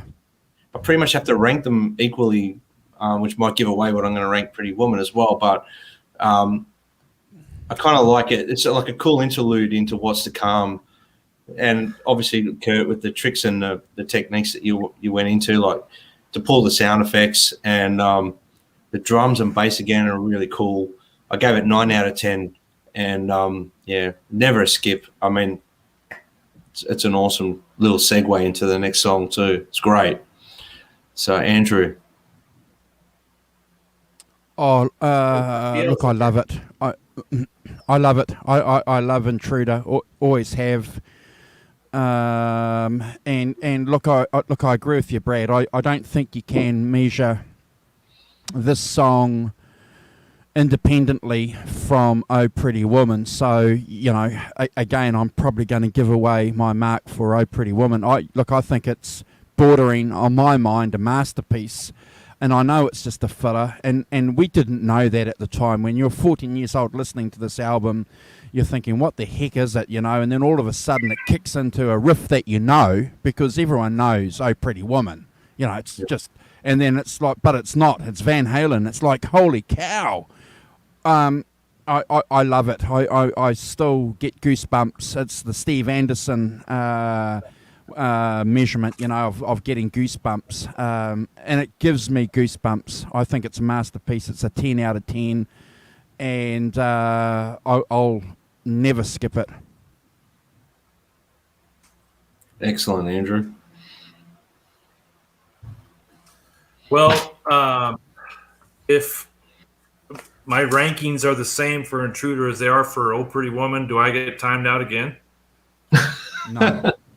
No, because we don't want to be accused of being bullies, so we'll leave you alone. No, give us your honest ranking. Well, here's my honest opinion. There's no guitar solo on this song, right? And Eddie gives Jazz Olbrich kind of his 411 on that when he's in that interview about doesn't have to have a guitar solo, and none of the top 40 song guitar solos. And, you know, this song did really well. It went to number 10 on the Billboard. Yep. It was exactly what Van Halen needed at the time, especially considering, you know, the non-hit stuff that came out of Fair Warning. So I think it was a perfect song. You know, it parlayed them into being forced to record an album. It's not my favorite song on the album, but I think Alex Steele's show on this song, he does a phenomenal job putting this song together. The opening riff with Ed is really heavy, and it's like, you know, Eddie talks in that interview. I hate to keep bringing it up, but he talks about he plays the opening track on a acoustic and even makes that sound awesome. Imagine, you know, plugged into his Marshall with his Frankenstrat. So for me, this is, you know, Van Halen doing You Really Got Me all over again. I give it a 7 out of 10, boys, but never a skip. I love it, but it's just not my favorite.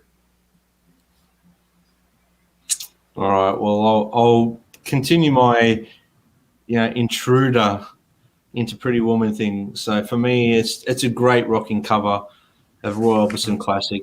Performed really well. The harmonies are great.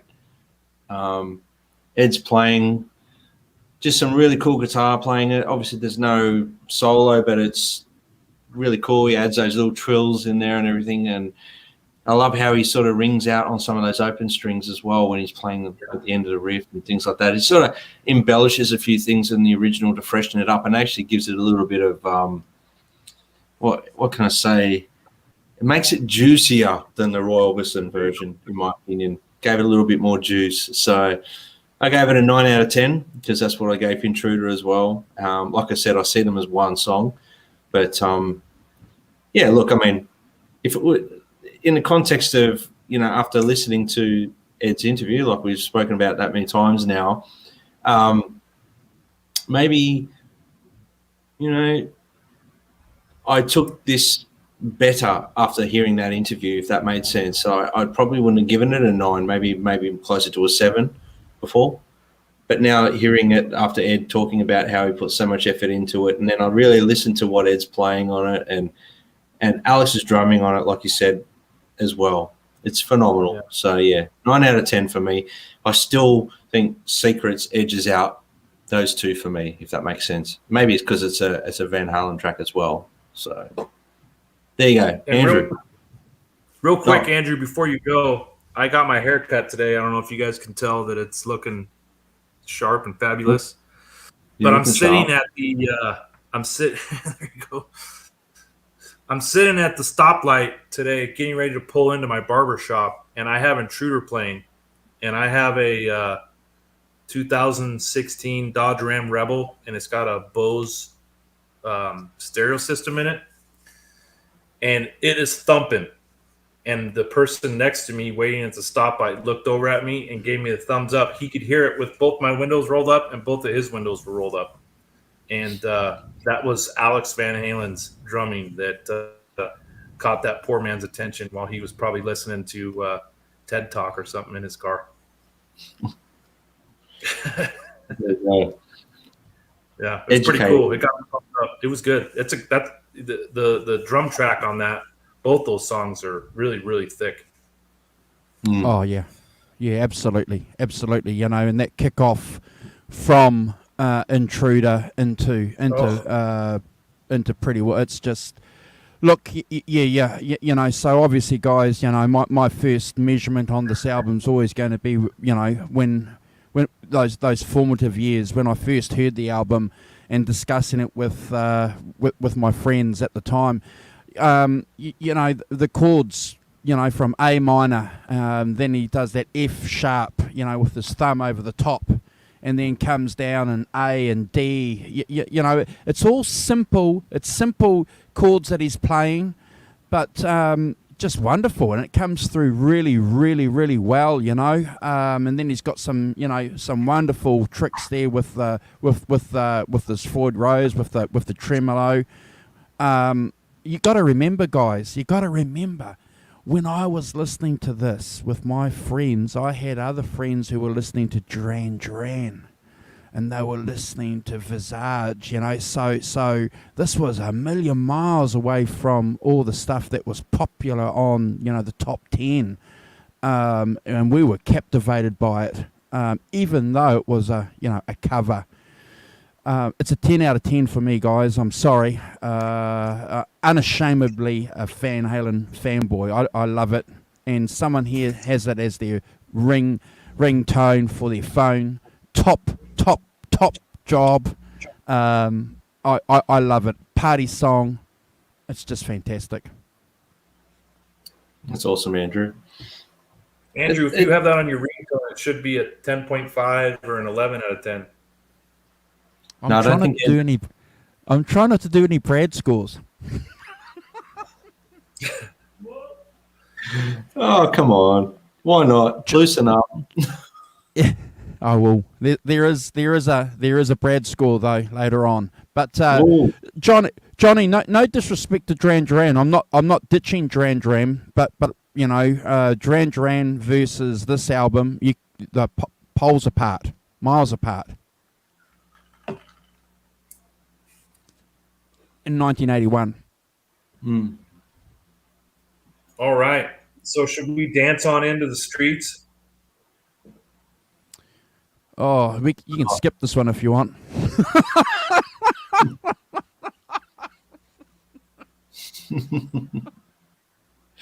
Well, no reaction. It might be a 20 out of 10 for Kurt.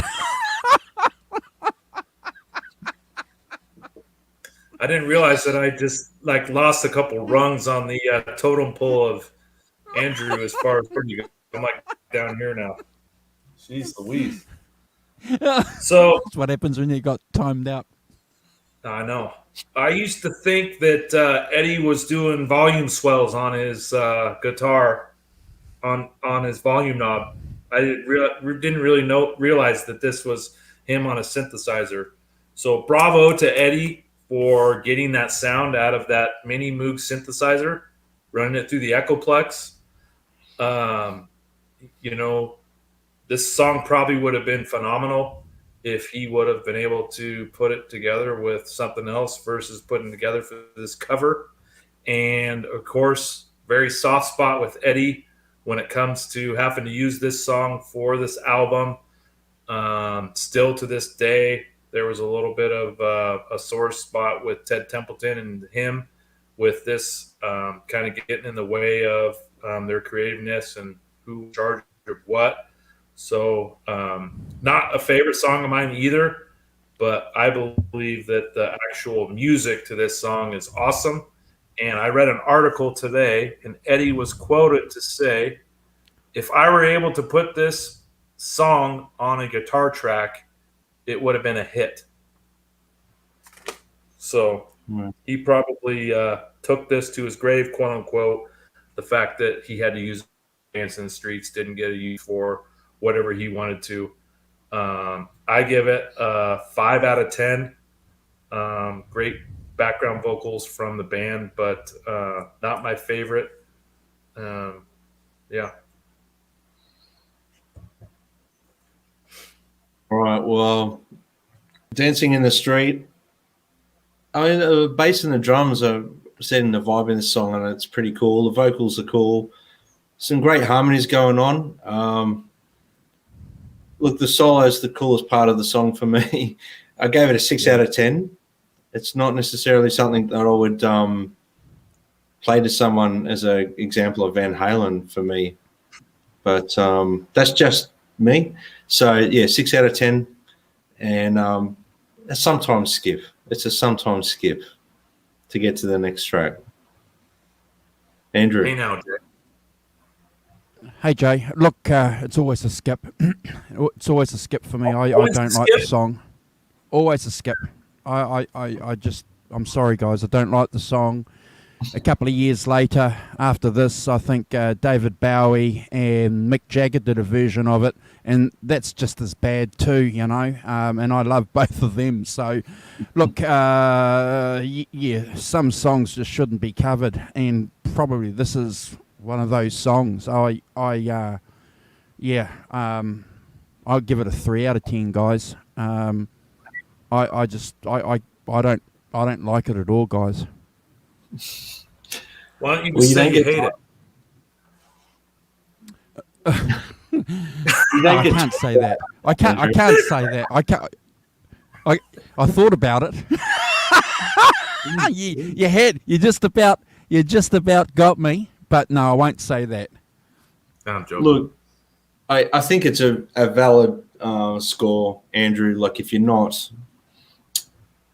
I mean, for me, it doesn't really fit on a Van Halen record. I don't see it as being a I don't really see it as a song that should be on a Van Halen record. And I agree. I don't think the song should ever have been covered other than the original. Leave it. Just leave it. Can I tell you something, guys? If this song was on anyone else's album, they'd be slammed for being desperate and absolutely uncreative and whatever process they were going through. Yeah. But we won't be that harsh because it's on a Van Halen record. But it's out of place on a Van Halen record. Yeah. Well, here's my rebuttal. Rebuttal. Yeah. Go, school me. Eddie Van Halen on keyboard is, I'll take it any day. If he did a keyboard only album, I would be the first in line to buy it. Great solo on this song. I think the music part of this song is awesome, the band, but taking it and putting it in with Dancing in the Streets was the wrong idea. If you take Dave's lyrics out, I sent you guys the isolated tracks to this album last night. If you listen to Dancing in the Streets, pretty good. It's pretty good on its own. Shoot, maybe they should have made it an instrumental, and maybe you guys would love it and would have gave it a 7 out of 10 instead of a 3. I gotta be, I can't be Mr. Goody Two-Shoes here. Honest. Should we skip on to the next track and skip dancing? Let's skip. Let's go. Move on. All right. Before we do, Kurt, before we do, just because two of your hosts rated that song pretty badly, what do you guys in the chat think? Give us your ratings for the song. While Kurt is talking about the next song, I'd be keen. Is it a 3 or is it what did you give it, Kurt? A 7? 6. A 6. Yeah, is it? I gave it 6.5. No, sorry. No, I gave it what did I give it? I'm just going back to my notes. 6. I gave it a 6. Yeah. So yeah, I'd be interested to see what you guys think because why not have a poll? Yeah. All right. So little guitar intros. Of course, this just plays right into little guitars, of course. Man, I really like Spanish Fly, and that's one of my favorite instrumentals. So, of course, as soon as I heard little guitars, I'm like, sweet little, this is Spanish Fly 2.0. But if you guys know, prior to putting this on tape, Eddie actually bought a bunch of Montoya records, and I tried looking up Montoya, and I couldn't find it. He'd be some sort of flamenco guitarist from Spain or Mexico. I'm not sure. It's kind of over my head, but he bought 6 Montoya records and tried to figure out how Montoya was doing that Spanish acoustic playing, and he couldn't do it. So what did he do, Brad? He cheated. You cheated. He cheated, and it worked. And even Steve Lukather, when they were in the studio cutting this record, he said, "Did you double track this?" And he's like, "No, this is one track. I did it. I did it one track." So pretty cool. But of course, he used the trilling on his picking hand and the pull offs on his left hand. But this is never a skip for me. I give it a 10 out of 10, and it fits in perfect right into little guitars. Right on, Kurt. So the intro for little guitars. I mean, it's Eddie cheating, but it's still very innovative stuff when you think about his technique and how he described how he did it. I love. I don't call it cheating. He figured out a way to do it on his own. That's what I mean. It's kind of his own technique. So he became an innovator the way he did. I mean, for me, this is a 10 out of 10 because it does lead into the next track, and I rated that. I've probably given away my ranking for the next song as well, but I see it as like an interlude into the next song, and yeah, fantastic. Never a skip for me. 10 out of 10. Andrew. Yeah. Look. Again, I have to echo exactly everything that you guys have said. It's like the Beatles were for the 60s. They got you a little bit excited. And then the Rolling Stones came along, and they got you. You got the girl with the Rolling Stones kind of thing. It's a little bit like with the intro. It's getting you excited. It's different. It's fantastic. It's Eddie clearly. And you're sitting there thinking, "Holy cow! What's This is just phenomenal." And then we get in. Isn't it great though? Again, it's very good production where they give you these little snips, these interludes into another song, and it just smacks you right in the face. So yeah, it's a 10 out of 10 by itself, but in connection to the next song, it takes it up to another level, and we'll talk about that after Kirk gives us the intro to it. Never a skip. Excellent. Hold on, guys. The Rev's got something. Hold on. There it is. There it is.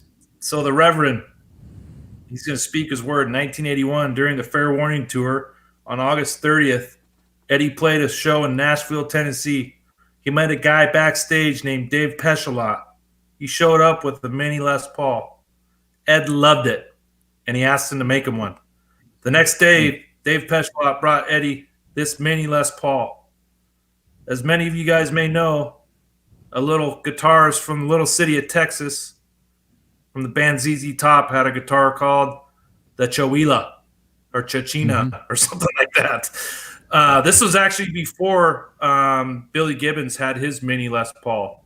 But Eddie got this guitar and he says, "Hey, this is going to be perfect to use in the bus on the road to play." And he got it on the road, and he actually wrote little guitars while on the bus, and they used it for this album. So for me, I love this song. I'm going to give it a 10 out of 10. Never a skip. One of the favorites on the album. Probably top 10 Dave era songs in my book. Since it's winter here where I live, you guys talk about driving around with your sunroof open and the sun and wind in your hair. But Little Guitars, that for me is driving around in the summer with the car windows rolled down, blasting your stereo. The background melodies are phenomenal on this song. They go perfect. And of course, David Lee Roth put his Spanish flair on the song and lyrics. Let's see. Eddie played the little mini Les Paul, and he also uses Frankie on this song as well. So never skip 10 out of 10. Yeah, that's all good stuff. I mean, it's one of those songs that I love the intro. I've always loved this track. Every time I listen to this record, it's one of the highlights on the record for me. The drums are fantastic. It's got a really killer groove, stabbing chords, cool verses that I hear, and I don't know if you guys hear this as well, very AC/DC like in the verses on the guitar with the way that Ed does the way he's playing. It's very, very AC/DC in that section for me. Very catchy chorus. I love the mellow breakdown. The sounds are very unique, obviously. So obviously he's playing Frankie and that little guitar to get those tones. The band sound phenomenal, and David Lee Roth, it's probably one of his best performances on the record for me, and I gave it a 10 out of 10. Never a skip. And Brad, real quick before Andrew, I forgot, my notes are really small here, but at the very end, that finger plucking that he does at the end, you don't want it to stop. It just keeps going, and then all of a sudden it stops. But that's a cool, really cool ending to the song. It's amazing. Andrew. It's bordering on a David Lee Roth Van Halen masterpiece. The lyrics are phenomenal. It's one of the best sets of lyrics I've ever heard David Lee Roth sing. Senorita, and his singing, it's just brilliant. That opening riff, after listening to the intro, and that infectious groove it's got, Brad and Kurt, it's hypnotizing. It's fantastic. And those arpeggio chords, Yep. the humming, you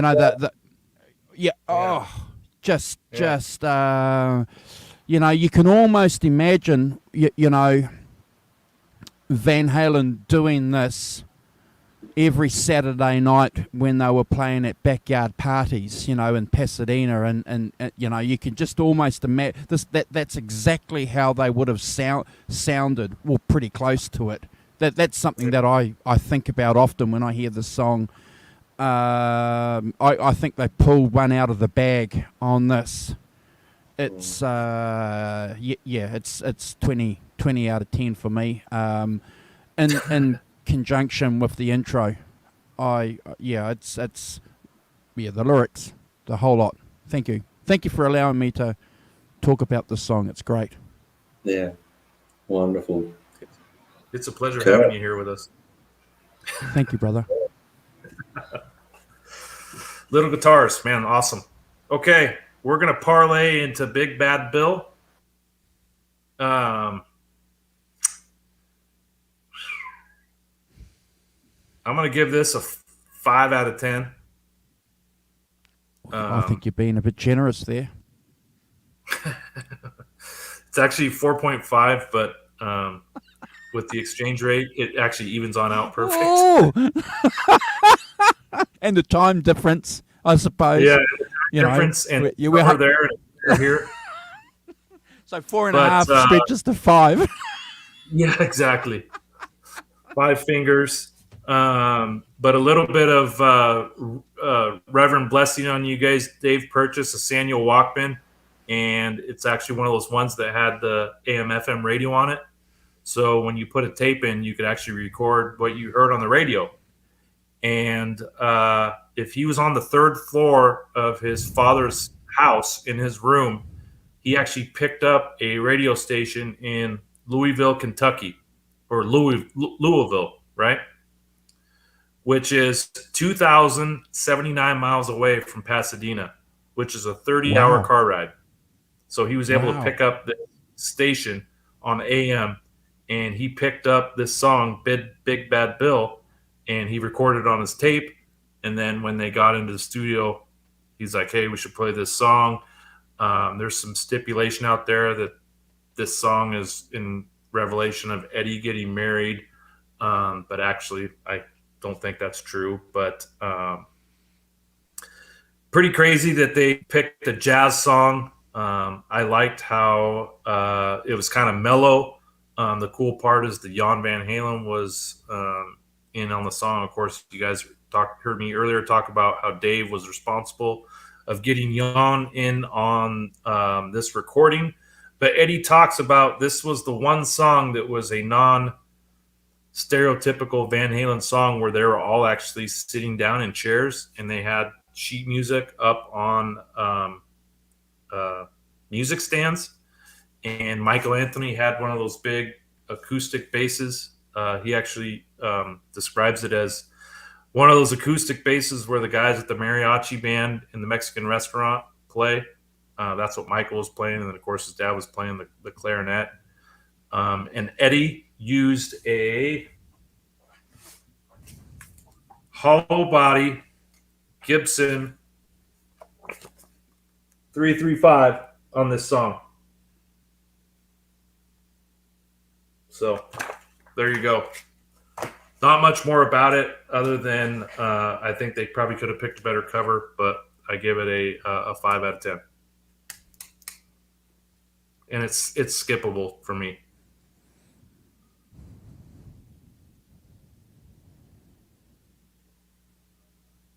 Here comes is the chat gonna like put me up to burn? Can you hear me? Yep. Yeah. We lost you there for a minute, brother. Yeah, I And think it's- I had it muted by accident. Tony says Wolf's guitar, right? What was that? Oh, Fruitcake Tony says Wolf's guitar. That's Wolfgang loves the 335. Yeah. Look, the best part of the song is they've got their father playing on it, which is very cool. And the little story that, he was like not being able to perform at his best because he lost a finger and he hadn't played like he didn't feel like he did the correct or did it any justice. But they were like, no, that's exactly what we wanted. And it was rap that they got exactly what he wanted on the track.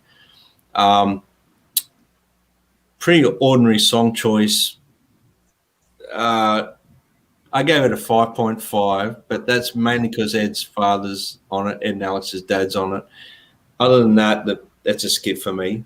But I really think that was a really cool thing that David Lee Roth, brought that up to the guys and said we should get your dad to play on this tune and get him on the record, which was really cool. So I'm sure that would have been a highlight for the boys, in Van Halen, the two brothers, to get their dad playing on that, who was a massive influence to them as they were growing up, being a musician, a jazz musician, and of a very high caliber.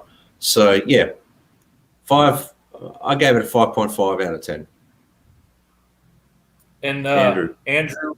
Cobra Kai says this panel needs a timeout. He says the whole panel needs a timeout. Well, I can do that. I can do that, but there wouldn't be a show. Sorry, Cobra. Sorry for wasting your valuable time. But look, we're only calling it as we see it, brother. And look, I think this song is just indicative of David Lee Roth, what David Lee Roth wants or wanted. David Lee Roth made sure he got. And we've read the biographies, and we know that he would throw his toys out of the cot, and he would be very difficult to work with for a while.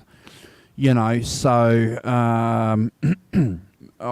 this was certainly a song I think that the Van Halens gave him because they just didn't want to go through that process of having to deal with an agitated David Lee Roth I give it a 3 out of 10 only because Jan Van Halen's playing on it, and it's a tribute to him and the relationship that he had with his sons. And I always skip it.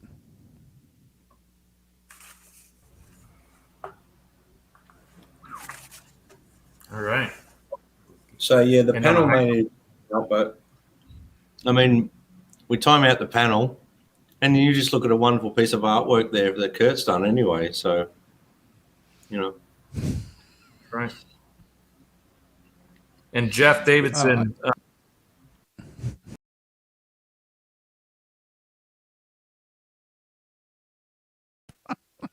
Eddie played was a full hollow body.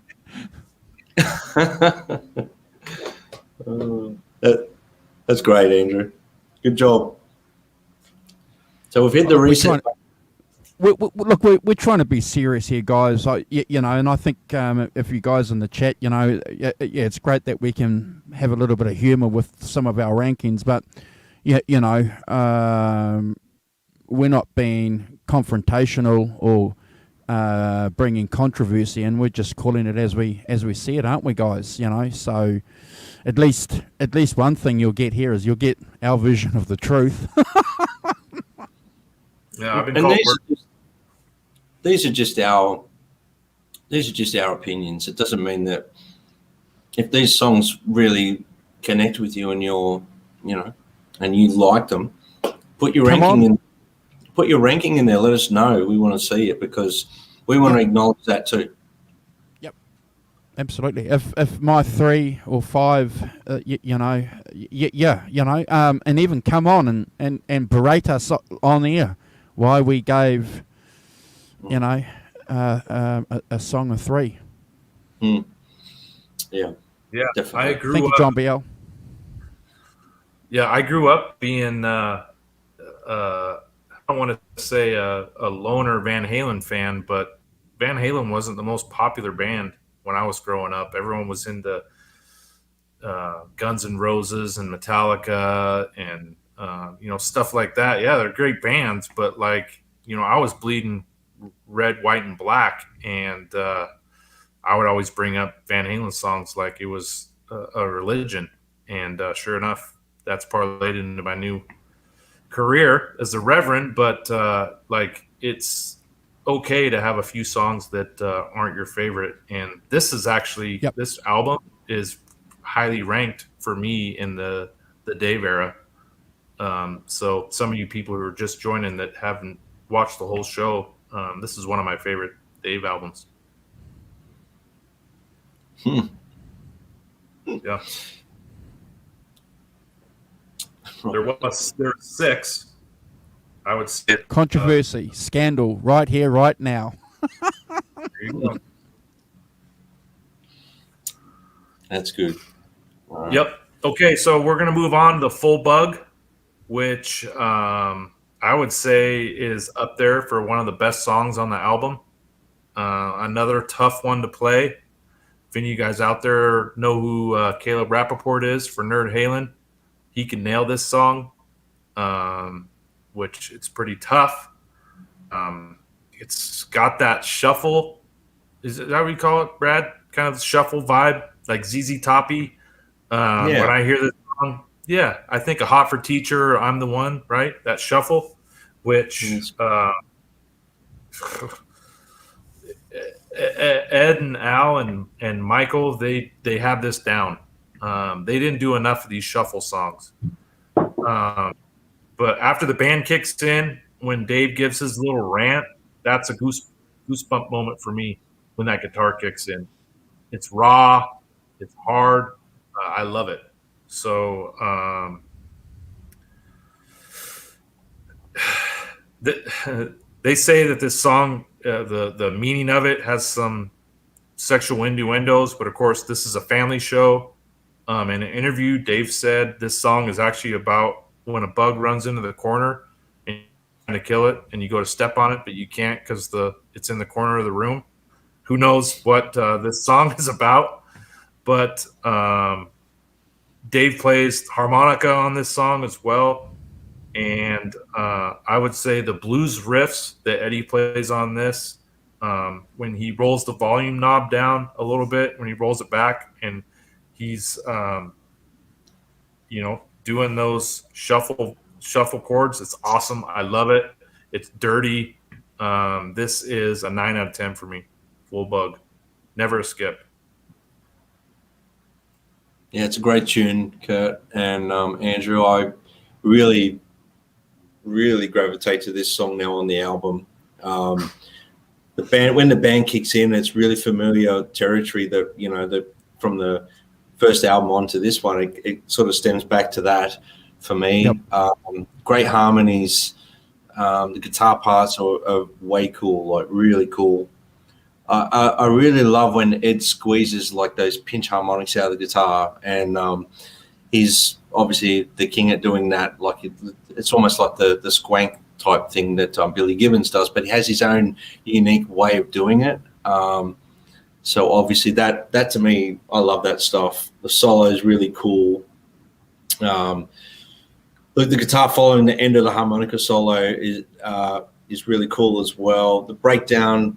Look, I gave it a 9.5 out of 10, and it's never a skip, and it's rapidly becoming one of my favorites on the album. The more I listen to it, the more I'm really digging it. So it's awesome. Yeah, It's great.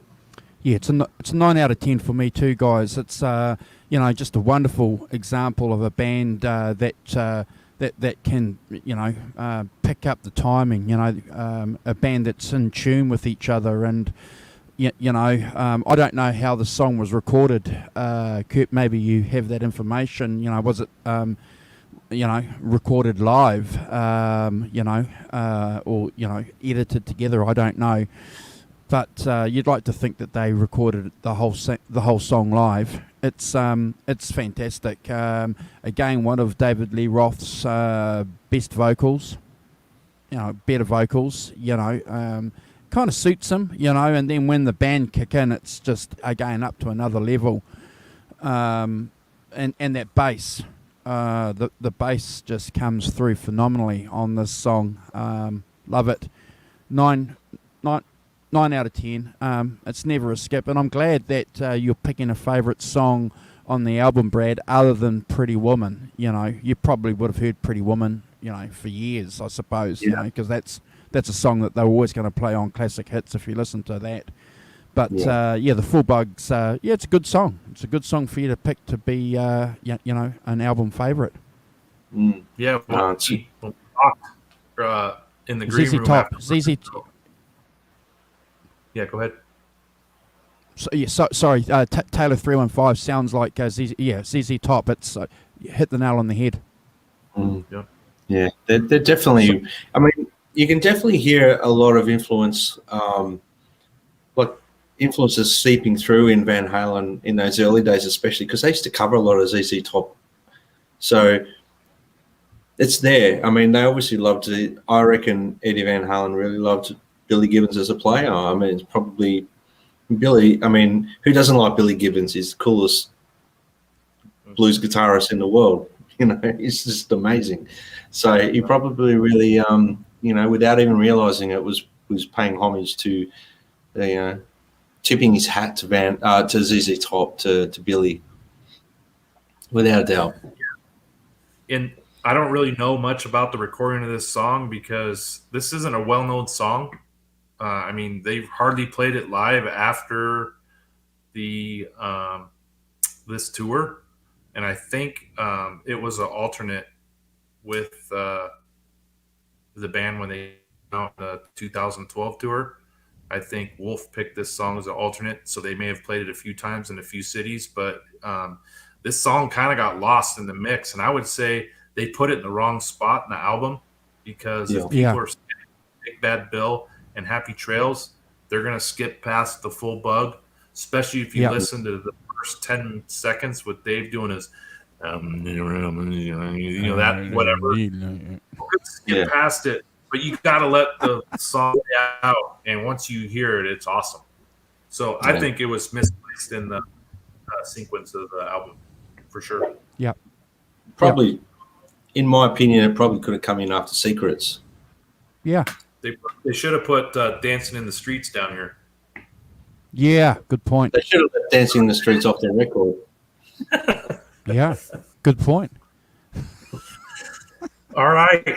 Well, let's So- finish off Halen. Really not a whole lot to talk about on this song other than the 4-part harmony. This was actually the last song that the band played together on stage with David Lee Roth in 1984 before they broke up, because they finished the set with this song. So kind of a little interesting fact there. But since the beginning of the Diver Down tour, they finished every show with Happy Trails in 1984 and excuse me, the 1983 tour. So for me, I gave it a 6 out of 10. It's great harmonies. It's kind of cute and has its, place in the album, but I don't know. To me, it's one of those songs you just wouldn't play for someone or jam out to. It's kind of one you stumble across on the album, and it's more of only Van Halen fans know about this song. Yeah. There we go. Fruitcake Tony says Happy Trails should never been on this. Yep. And Happy Trails to me is it's like a humorous way to end the album, maybe. It's like a clever the inside. idea. It's a clever idea to chuck it on there. Harmonies are great. You can tell they're having a bit of fun. They're not really being serious when they're doing it. Does it really fit on the album, and is it worthy of a ranking for the album? I can debate that offline. I'm not prepared to sort of go down the path. But the significance of it, I've given it a ranking of 5 out of 10. I would tend to skip it, but I'll leave it at 5 out of 10. In context of the record, I think it's a fun little way to end the record, but I would have preferred to have heard a more serious song, to be honest with you, and it's not that big a deal for me. So, Andrew? Well, it's no 1 foot out the door, is it? The last song on Fair Warning, it's, which, it's probably going to be a song that we'll debate on the next show. Look, guys, yeah, I've got to agree with Fruitcake Tony and a couple of other comments in the chat. I just don't know why it's there. Again, it's clearly. Oh, I'll give it a 5 out of 10. I've never liked it. The only redeemable thing about the song is the harmonies, and I understand that, and it probably would have been humorous to hear Van Halen sing this at the end of a concert, at a live gig. It would have been probably the only place really for this song, I suppose, after you've watched them live. Does it deserve to be on an album? I don't know. I think it should have remained a live staple for a bit of fun, but you think about the length of the record. It's not a very long record. Surely they would have been able to come up with. Oh, look, I'm sort of waffling on. Surely they would have been able to come on with something a little bit better than that to finish the record, in my opinion. But in the context of what they've done on this record, I guess not being ungrateful. I'm glad to have got it there, but would have been nice to hear a more serious song to end the record. Even a more serious cover,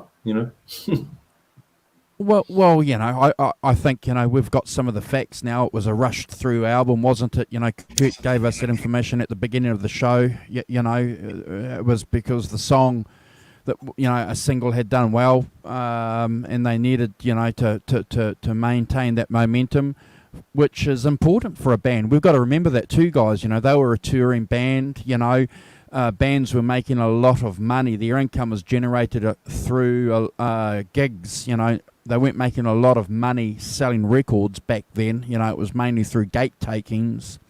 Yeah. And Noel Monk goes into a lot of detail about that. If you guys haven't read Noel Monk's book, you got to read it. Yeah, they didn't have it's- the greatest deal from Warner Brothers, right? Originally. Yeah, yeah, yeah. Um, So in the context of them but they were mindful though too, weren't they, Kurt and Brad, that they needed some time off because they've been touring for 5 years non-stop. Yeah, and I don't think Eddie had a bunch of material. Typically, the last 3 tours, he was playing all the time, whether he was in the hotel room or in the bus. And since then, he had been Good married. point. I think he was spending more time with Valerie, and I don't think he had a lot of material that he had put together after some of these shows because he got married and he was kind of living life and he wasn't a single rock star anymore. So he wanted to take a break because he didn't have any material. I did read And I somewhere. think that's a good point. I did read somewhere that he was at that point in his life where they'd just come off the road. The whole band were feeling a little bit burnt out, but they needed to stay relevant, so they did the one cover. And then obviously they were like, okay, we're going to get this record done because you've done a cover, done a single. And they're like, well, we don't want to make a record right now. We want to. So, yeah. But the old industry was you needed to stay current, and they hadn't released anything for a bit, so they needed to. And I'm grateful we got it. But, obviously it spawned 1984. So can I ask you guys this question then? So is it a credit to Van Halen as a band, as a professional musical band, that they went into the studio? They took their profession seriously. Is that a credit to the band? I would say so. They could have, told Warner Brothers done their own thing, but they didn't. They did what they didn't want to do, and they went against the grain. I think that was that's a really good point, and I do think that they just decided to step up, get it done. Get it done, appease the record company, appease the people, the powers that be, and give them a bit of time to work on the next thing, maybe. Are we going to talk about the videos, the video for the Pretty Woman? Is that worth talking about? If Kurt wants to, it's his show. So, well, David Lee Roth had this grand old idea to throw this video together, and honestly, I think he had this video idea scripted before they even had a song. And if you watch the video, it has nothing to do with the song itself. And they made the video and put the song on it, and they were like a minute, 20 seconds shy. And Dave wanted to make that movie in 1984 with all these, characters, we'll call them. And I think this video backfired on him because it got banned in a bunch of cities. It got banned in the United States. They were like right there when MTV was getting big, and he almost went to the bathroom in his kitchen, I guess. I think he screwed up with the content of this video. And in that interview with Jazz Olbrich, Eddie talks about how Dave has all these weird ideas, and the fact that the damsel in distress that's chasing after Dave in his limo actually is a male, a transvestite dressed up. I don't know. I think it's a mistake. They probably could have done something way better. If you think about the Hot for Teacher video with the bikini-clad women dancing on tabletops, they could have done something with Pretty Woman to where they pushed the envelope on having some women in bathing suits versus some dude in a dress. How did I do? And dwarfs, Yeah. they took that and managed to get dwarfs for security. Just Those were people. the same guys. Yeah, short people. Yeah. Sorry, not dwarfs. I mean that respectfully. short people. But look, we never got that video here, guys. We never got that video in New Zealand ever. So if there was controversy around this video at the time of the album release, I'd love for the guys in the chat to talk about it. Someone just said that it was banned on MTV. I'm just trying to remember the first time I saw this video. I think I would have seen this video probably around 89, 90. And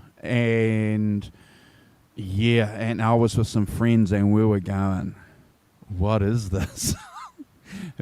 This is the product of huge recreational drug use, surely. Yeah. And controversy brings popularity. So the fact that the video got banned everywhere, I think helped the actual song and the album because everyone was talking about it. So it did backfire, but I think it helped the sales. Yeah. And poor old Alex dressed up as Tarzan, Oh, I think he got the raw end of the deal. The other guy's got the best characters. Poor, he wants to be Tarzan. Yeah, he's wearing a animal skinned half deal, and he's trying to build a fire in a cave or whatever. David Lee Roth, what are you doing? What were the production people doing when they were filming this? Were they off their trees too? They must have been. Yeah, and if you guys read Ted Templeman's book, this is why he didn't want to do that movie with David Lee Roth, because I think it was kind of going down that same path. And then the transvestite being whipped, tickled by the hunchback. I don't know. I don't know if you guys have noticed. I haven't really said a lot about it, and I don't really have a lot to say about it. Have you seen it, Brad? Yep. I only watched it the other day again just because we've been doing this record, and obviously I'm looking at everything on YouTube to do with Dive It Down. And anyway, I think it was a bad choice. Hey, Vintage. Hey, Jeff. Hey, Halen Fanatic.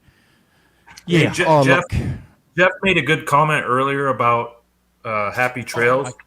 It was a B-side to Old Pretty Woman, too. I think I said that at the beginning, but that's the reason why it made the record, because it was a B-side of Old Pretty Woman on the single. Metal Mike, how's it going? So, how many videos did they do for that album, guys? Just that one? That was it? Yeah. They went right out on the road. Yep. Wow. And they had a long tour. Wow. They had a long tour on that one. I am traumatized. Lenny Lou, I was traumatized by that video, and I still am. And even hearing these guys talking about it, I'm still traumatized. Lenny Lou, he had to take a shower after he watched it. Yeah. I scrubbed myself. But they made sure they got a real good close-up of David Lee Roth. You notice that at the end there, and his Napoleon suit to get a real good close-up. And he's wearing lipstick, too. Did you notice that? David's wearing lipstick. I don't remember Napoleon wearing lipstick. It's not a good era for Van Halen for me, but, I still appreciate it. So, yeah. Yeah. Well, there's some gems. I would say for this album, there's some gems in it. But it's not the best. But the tracks that are standout on it are fantastic. Like they're great. Fruitcake Tony says maybe Van Halen requested it to be pulled from MTV. Possibly. Oh, that's funny. In retrospect, I wonder if they actually enjoy watching it now.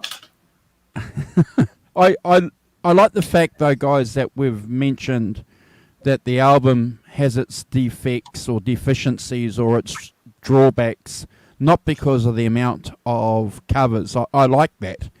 I like that. I never thought or saw that as a valid argument, and it was very nice to be reminded about that when Kurt shared that video of that interview. So after this video goes up on the channel, I will put a link to that video that Kurt and Brad have been making reference to if you guys don't already know it. And go and check it out because we're all about sharing resources here. And it's just a wonderful, wonderful example of a humble Eddie Van Halen. How can you not like Eddie Van Halen after hearing him answer honestly and truthfully a set of questions by a journalist? Yeah, it's fantastic. But we'll put that in the link. But yeah, I don't think it deserves. Yeah, Well, yeah, you know, the criticism shouldn't be because of the covers. no. No. It's still a great album in its own right. And you know what? Fruitcake Tony, he saw this tour live. What I've heard and what I've read, because I didn't get to see them till the Sammy era, but this tour was one of the best tours that they did. Yeah. And Fruitcake Tony, I don't know if you want to put your 2 cents in the chat, but I heard that they were phenomenal live on this tour. Regardless of them being burnt out or not having the most jam-packed album, I heard and what I've read is this tour was one of the best. Yeah. I've heard the same. Can't forget that. That's where they spend most of their year, right? 12 days in the studio, and then they spend the rest of the time out on the road. Yeah. How long was the tour for, guys? How long did they tour this album for? I think they left in April and went until January. Wow. Look it up. I'll look it up. Wow, that's a lot of gigs. I'll look it up while you guys talk. Let's let the Reverend go through his sources there, his Bibles, and find the length of time. So, guys, has anyone in the chat been giving their rankings on these songs? I've been neglecting the chat. Yeah, there were a couple of ranks there. Most were on the side of some of the low rankings that we gave. Kim Rock here gave 3 out of 10. You know, so I think from the comments, Brad, I think most people are sort of agreeing with most of the ratings we've given, which is I suppose pretty consistent for Van Halen fans. I like the fact, though, that we're not giving it a bad rating or ranking because of the covers. I just think that that's lazy journalism by some of those Rolling Stone journalists out there who didn't like Van Halen. So straight away, they weren't even listening to the songs. They looked at it, saw 6 covers or 5 covers. It's a shit album. So they started in July and went till February. Wow. Wow.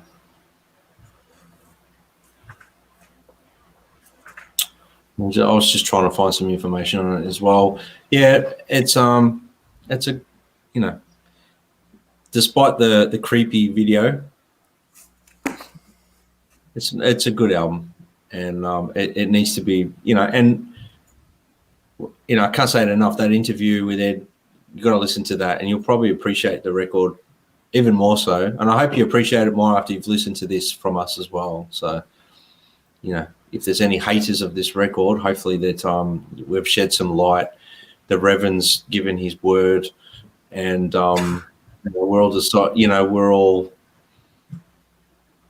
just giving our honest opinion of the record and rating it as a record, not necessarily against other records and in the Van Halen catalog as well. Yeah, and you know, most of the people in the chat too understand the work that the hosts go through in presenting the information here for 2.5 hours. I know that Kurt is very active in Johnny Bean's Discord. Getting information and sharing some experiences in preparation for the shows too. And obviously we've got our own communication set up. Where we're sharing information, the three hosts. So we take our role as Van Halen fans seriously, and we're just out there sharing our love for the band and the music, and that's all I think fans can really do. Go out there, share the channel, share other Van Halen themed channels and shows. There's a few coming out. I see on my feed now. There's a few guys out there offering shows and topics on Van Halen, and why not? Because Eddie Van Halen deserves to be in the limelight, doesn't he? Of music because of his legacy. Yeah, Yep. 100%. He's the grandfather of the Eddie Van Halen YouTube shows. So thank you, Johnny, for laying the foundation and showing us how it's done. Oh, absolutely. Yeah. We'll always give him the credit that he that's due, because he gave us the inspiration to get out there and form our channel to talk about British electric blues. And by default we've got a fortnightly Van Halen show, because we're Van Halen fans, and that music's inspirational and inspiring, and it's contemporary too, which sort of kind of balances a lot of the other shows that we do, Brad, which are the Beatles' Abbey Road, which is hardly contemporary, so it's good. We appreciate the support.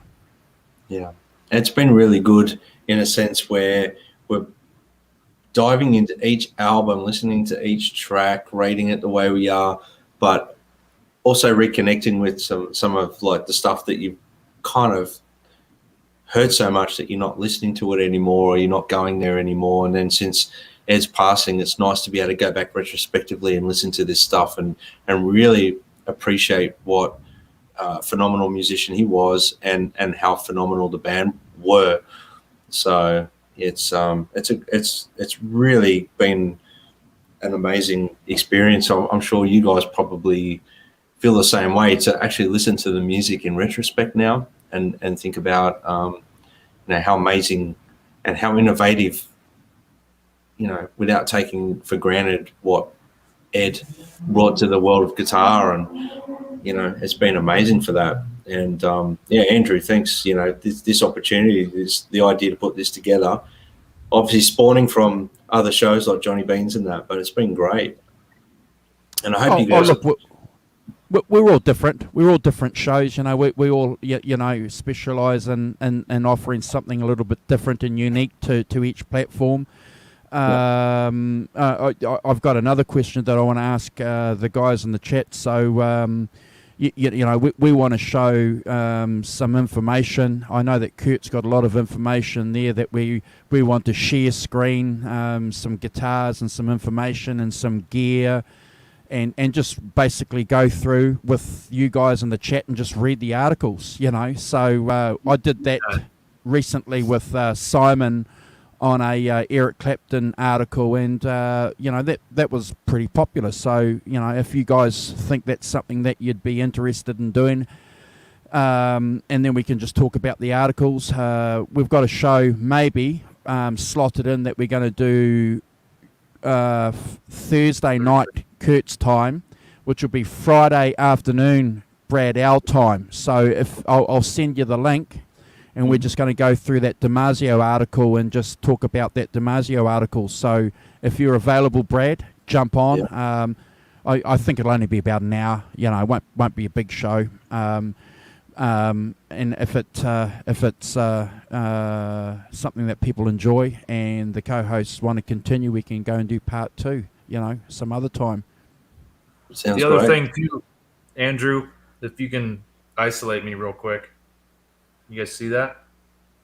No? Hold on, brother. So, no. There we go. So, okay. With Google Translate, I was able to take pictures of all these Japanese guitar magazines and pick up the description on all the pictures. So, what I plan on doing is taking some photos and some videos or some translations of some of these Japanese guitar magazines and getting all the info out of them that they talk about with each guitar. And Awesome. We can talk about it on some of these shows when they do the deep dive into the gear. So that could be another thing we can do. Yeah, and you know that's basically what we want to do. You know, we're just sharing our love with all things Eddie Van Halen, and if you guys want to participate with us in the chat, and again, I have to echo this. We've said it at the top of the show. If anybody wants to join Kurt, Brad, and myself on a live stream, you're more than welcome. We're here to share the show with you guys. So just flick either one of us a message. All you need is a computer. You don't even need a computer. You just use your phone. You know, we can send you a link and you can jump on and hang out with us and talk Van Halen. They have to have Hey, real- Safari. They Oh, have you to got to have have Safari. Yeah. Johnny wants me to show the Kramer that Eddie gave Michael Gutierrez. Oh, Right there. hold on. I'll just see get it? rid of that comment, brother. Yep, hold on. Hmm. Wow. Another cool magazine. This is one just came this week. I actually have two more coming. You've got some. Actually, you've got an unboxing. Oh, hold on.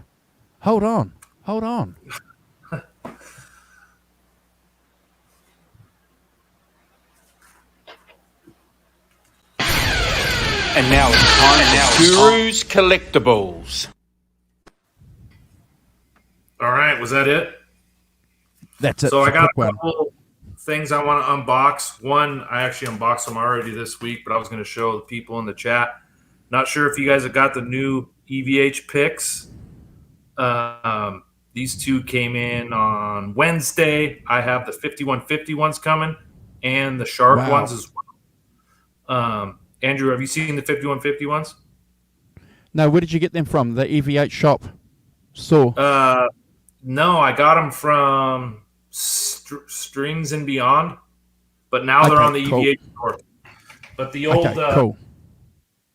tins, the old tins that they have, I think they're discontinuing them because they're on sale. I think they're on clearance, and they're going to go to these. But, Okay. The 5150's coming and the Shark, they should be here this week, but I do have something else I picked up on eBay. We'll open it up real quick while I got a couple people in on the chat. And actually, Cobra Kai, if he's still in here, asked me if I had some of these. And I actually had two, but I got a couple more ordered for my next build. Oh, wow. So most of you enthusiasts, I'm not sure if Fruitcake Tony's still in here because he's a pick fanatic. But He's these Mr. are Pick. these are the original Van Halen picks that he used in the early 78, 79 era. Wow. So I got a bunch. If I build a Bumblebee, these are going to go on my Bumblebee. So there you Wow. go. That's all I got. Wow. No gear this year. No gear this week. Are they mediums? And I picked that up, but I didn't get the. Hold on, brother. Yeah, they're mediums. Awesome. But I didn't get the bonus magazine, Kurt. So I'm a bit disappointed with that. So, Interesting. guitarists, if you've got one, you can send me and you see this. Hit me up with a message and a massage and a message. Have to get your own massage, brother. I got massage on the brain. I'm a bit sore. So Okay. Look, we really appreciate the fact that we've had at one stage about 30 people watching us. My co-hosts and I never take that for granted. We always appreciate that, and you know the support that you guys give the channel. You Van Halen nuts out there. it's fantastic. We just want to say thank you, and continue watching the channel. Keep up with Kurt in Johnny Bean's Discord as well for updates on the channel. Once Kurt, Brad, and I sort out a time for Friday New Zealand and Australia, Thursday the North America, we'll go live, and we'll have that Damasio article, and we'll go through it, and we'll just talk about some points on there that Van Halen nuts want to talk about. Yep. Can I just do a big shout out to Wolfgang for his awesome performance on Kimmel, Jimmy Kimmel Live, and he's got his album out now on pre-order, and his Mammoth WVH. His new single, You're to Blame, is killer. Backs up the Distance one. And, well done. Looking forward to hearing the whole album. And watched the live performance now a few times. Cranked it through my stereo while it was playing. So, yeah, well done. Yeah. I'm glad that one of my co-hosts mentioned that, because that was on the list. But, yeah, new generation of Van Halen, and obviously Van Halen fans are going to keep an eye on him, and he's one of us, isn't he? He's one of us. Yep. We've seen him grow up. I'm sure his dad would be proud, and because I know if my son was doing the same thing, I'd be proud too. So that's he's kicking ass. Yeah. Did you see his EVH stack there that he had behind him? Yep. He owns that now, doesn't he? Yeah, there was a guitar on a stand in the back behind him. It was like a silver or gray 335, and I asked this on the Johnny Bean show, but no one caught on to it. But did you guys notice that guitar sitting on the guitar stand down on the floor? I wonder, was that one of Eddie's guitars, and that was like a homage to him, or was that a backup? What was it? That's exactly what I thought. I thought he just wants to have something of his dad's on stage with him. Why not? And if Maybe. you guys notice, playing these picks on the show. Oh, wow. You could see it when he was doing a solo. He's playing these picks. So pretty cool. But yeah, great show. His vocals live were unbelievable. He's definitely,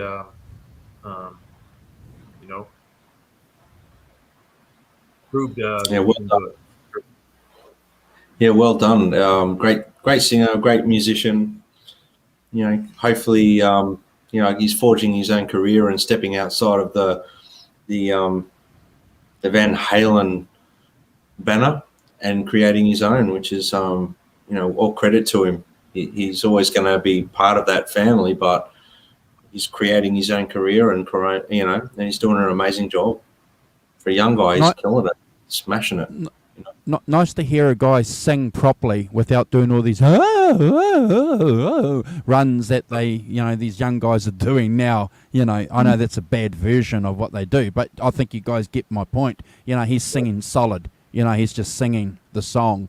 It's not about putting 5 notes on the end of a sentence or something, which, But we're not here to be critical of modern music. No. So well done, Wolfgang. Awesome. Well done, Andrew, on the vocals there too. I got it recorded. We're good. Thank you, brother. Thank you. I might get a sample for the next song. No, we probably will. No, we're going to get copyrighted because of that. Drag.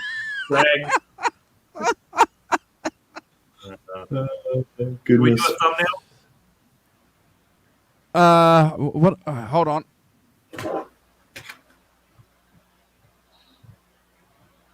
Oh.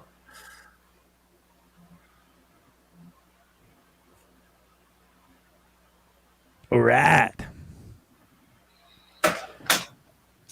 As usual, it's my pleasure to hang out with you guys. Brad and I will be on tomorrow with Simon Williams from the UK, and we'll have a special guest, a very dear friend of the channel, Carl from Hamilton, New Zealand. We'll be going through quickly doing Then Play On. It's the last album that Peter Green did with Fleetwood Mac. So it's a British blues rock album that came out in 1970. So if you guys want to tune into that show, we'll be grateful. We're always happy to have people jump on from this show to that show. Stay tuned. We'll put up a post, and we'll set up a show for the gear thing that we're going to do Friday, Australia, New Zealand time, and hang out with us. And then we'll see you guys back in a fortnight. And Brad has the pleasure to introduce a definitive album, a definitive Van Halen album. And one of my favourite Roth era albums. So I'm rapt that I've got the opportunity to do that one. So fair warning, on. I'm sure there's a lot. I'm looking for you to be in a fair mood. I'll be in a fair mood. I won't be in shock or surprised. Okay. Well, there's no fives. There's no fives on that album, so it should be a pretty good album. The gist of the album, it's a very guitar driven album. It's a bit darker, so that's right up my alley as a musician. So I'm looking forward to this album. It's my go-to David Lee Roth album. This one. See, I'm glad you said that, because I just want to share something really, really quickly with you guys. So when I became a Van Halen nut, I heard Van Halen 1 first, and then Diver Down came out, and so we were listening to Diver Down, and I remember I went to a friend's place, and I'd been listening to Diver Down for about 3 months, and he put Fair Warning on, and he played, and I was going, is this the same band? You know, the juxtaposition between the two albums to my 14-year-old, 15-year-old mind was huge between the two albums. So, yeah, it'll be interesting to see what you guys have to say about that on the show, and the people in the chat, you know. Yeah. Looking forward to that show. We're all going to do our homework, and we're expecting some Reverend Kurt knowledge in the background there as well. So may the tone be with you, children. Until next time. Someone get Johnny a beer. Okay, so we don't have Simon here, so if you guys don't mind, quickly before we go, can I just do a quick shout out to everybody? Is that okay? Sure. Unless you want, would you like to do it, Kurt? Actually, I'll get you to do it, Kurt. You can do the shout out. Okay, let's thank everyone in the chat. We got Cobra Kai Platoon. We got Ellen. We got Fruitcake. Halen Fanatic. Jeff Davidson. The Johnny Bean. KXM Rock. Lenny Lou and Mary. Luca Farah. Robot Master Switch. And Susan. Thank you guys for staying long and being with us tonight. Appreciate it. Thank you. On. Johnny Bean wants a shout out, guys. Hey, Johnny. Johnny Bean. Our progenitor. And I mean that artistically, in an artistic video creating way. And Susan asked if we talk EVH every Friday. So, Susan, we do a 5150 show every other Friday, and we deep dive on all the Van Halen albums. And tonight we did Diver Down, and we're going backwards. So every other Friday you'll catch us here doing a Van Halen for sure. But if you're in North America, we'll be on Thursday your time this week. So subscribe to the channel, hit that notification button so that you know when we go live. And I'll just put these guys' Instagram accounts up so that you guys can follow them. Hold on. Give me a second. Banners. So there is where you find Kurt. At Instagram, easy. At Kurt5150. Or you can find me in And church here's too. Brad. And here's Brad. Easy. That's an easy one. At Brad Cook Music. Easy. If you subscribe to those guys, especially, you'll be up to date with what they're doing individually, which is a hell of a lot, and what we do together as a channel. So you won't be disappointed. And please continue helping us grow the channel. We're up to I think 418 now, which is sensational. So we're on our way to 500 by my goal was to get 500 by, was it March? End of March? Yep. Yeah. I think we can do it, guys. We have a new person joining us. It's Johnny Bean TV. Insta Oh, hey. H Gear Live joining us as well. Thank you, Johnny Bean TV. So go and subscribe. What you guys need to do too is everyone has more than one email account. So if you only have one YouTube account, go. If you've already subscribed to the channel once, go and subscribe to the channel with your other emails. So be greedy. It's okay. You can do that. You don't have to subscribe to the channel once. You can subscribe 5 times. I only have one email address, Andrew. Are you on some shifty business, mate, where you got 20 email addresses? No. I was watching a show a couple of days ago where one of the hosts said that. Go and open up all these and then subscribe. And I thought, ooh, I must remember that for our show. Point. No, it's a good point. But yeah. Thank you so much, guys. And we really appreciate everyone jumping on, and all the Johnny Bean said he's subbed twice. Yeah, we've all subbed 2 or 3 times to your channel, mate. So we appreciate it. So jump on, subscribe to Johnny Bean. Let's share and care. We're all about growing the channel, but also growing awareness of everything about Van Halen. So, and the other channels. Well, he's just a big part of our lives, isn't he? He's just, I'm going to keep saying it, he's our generation's Jimi Hendrix. Yeah. We got to be part of it, which is amazing. So. Big time. Big time. All right. Thank you, guys. Always a pleasure. See you on the flip side.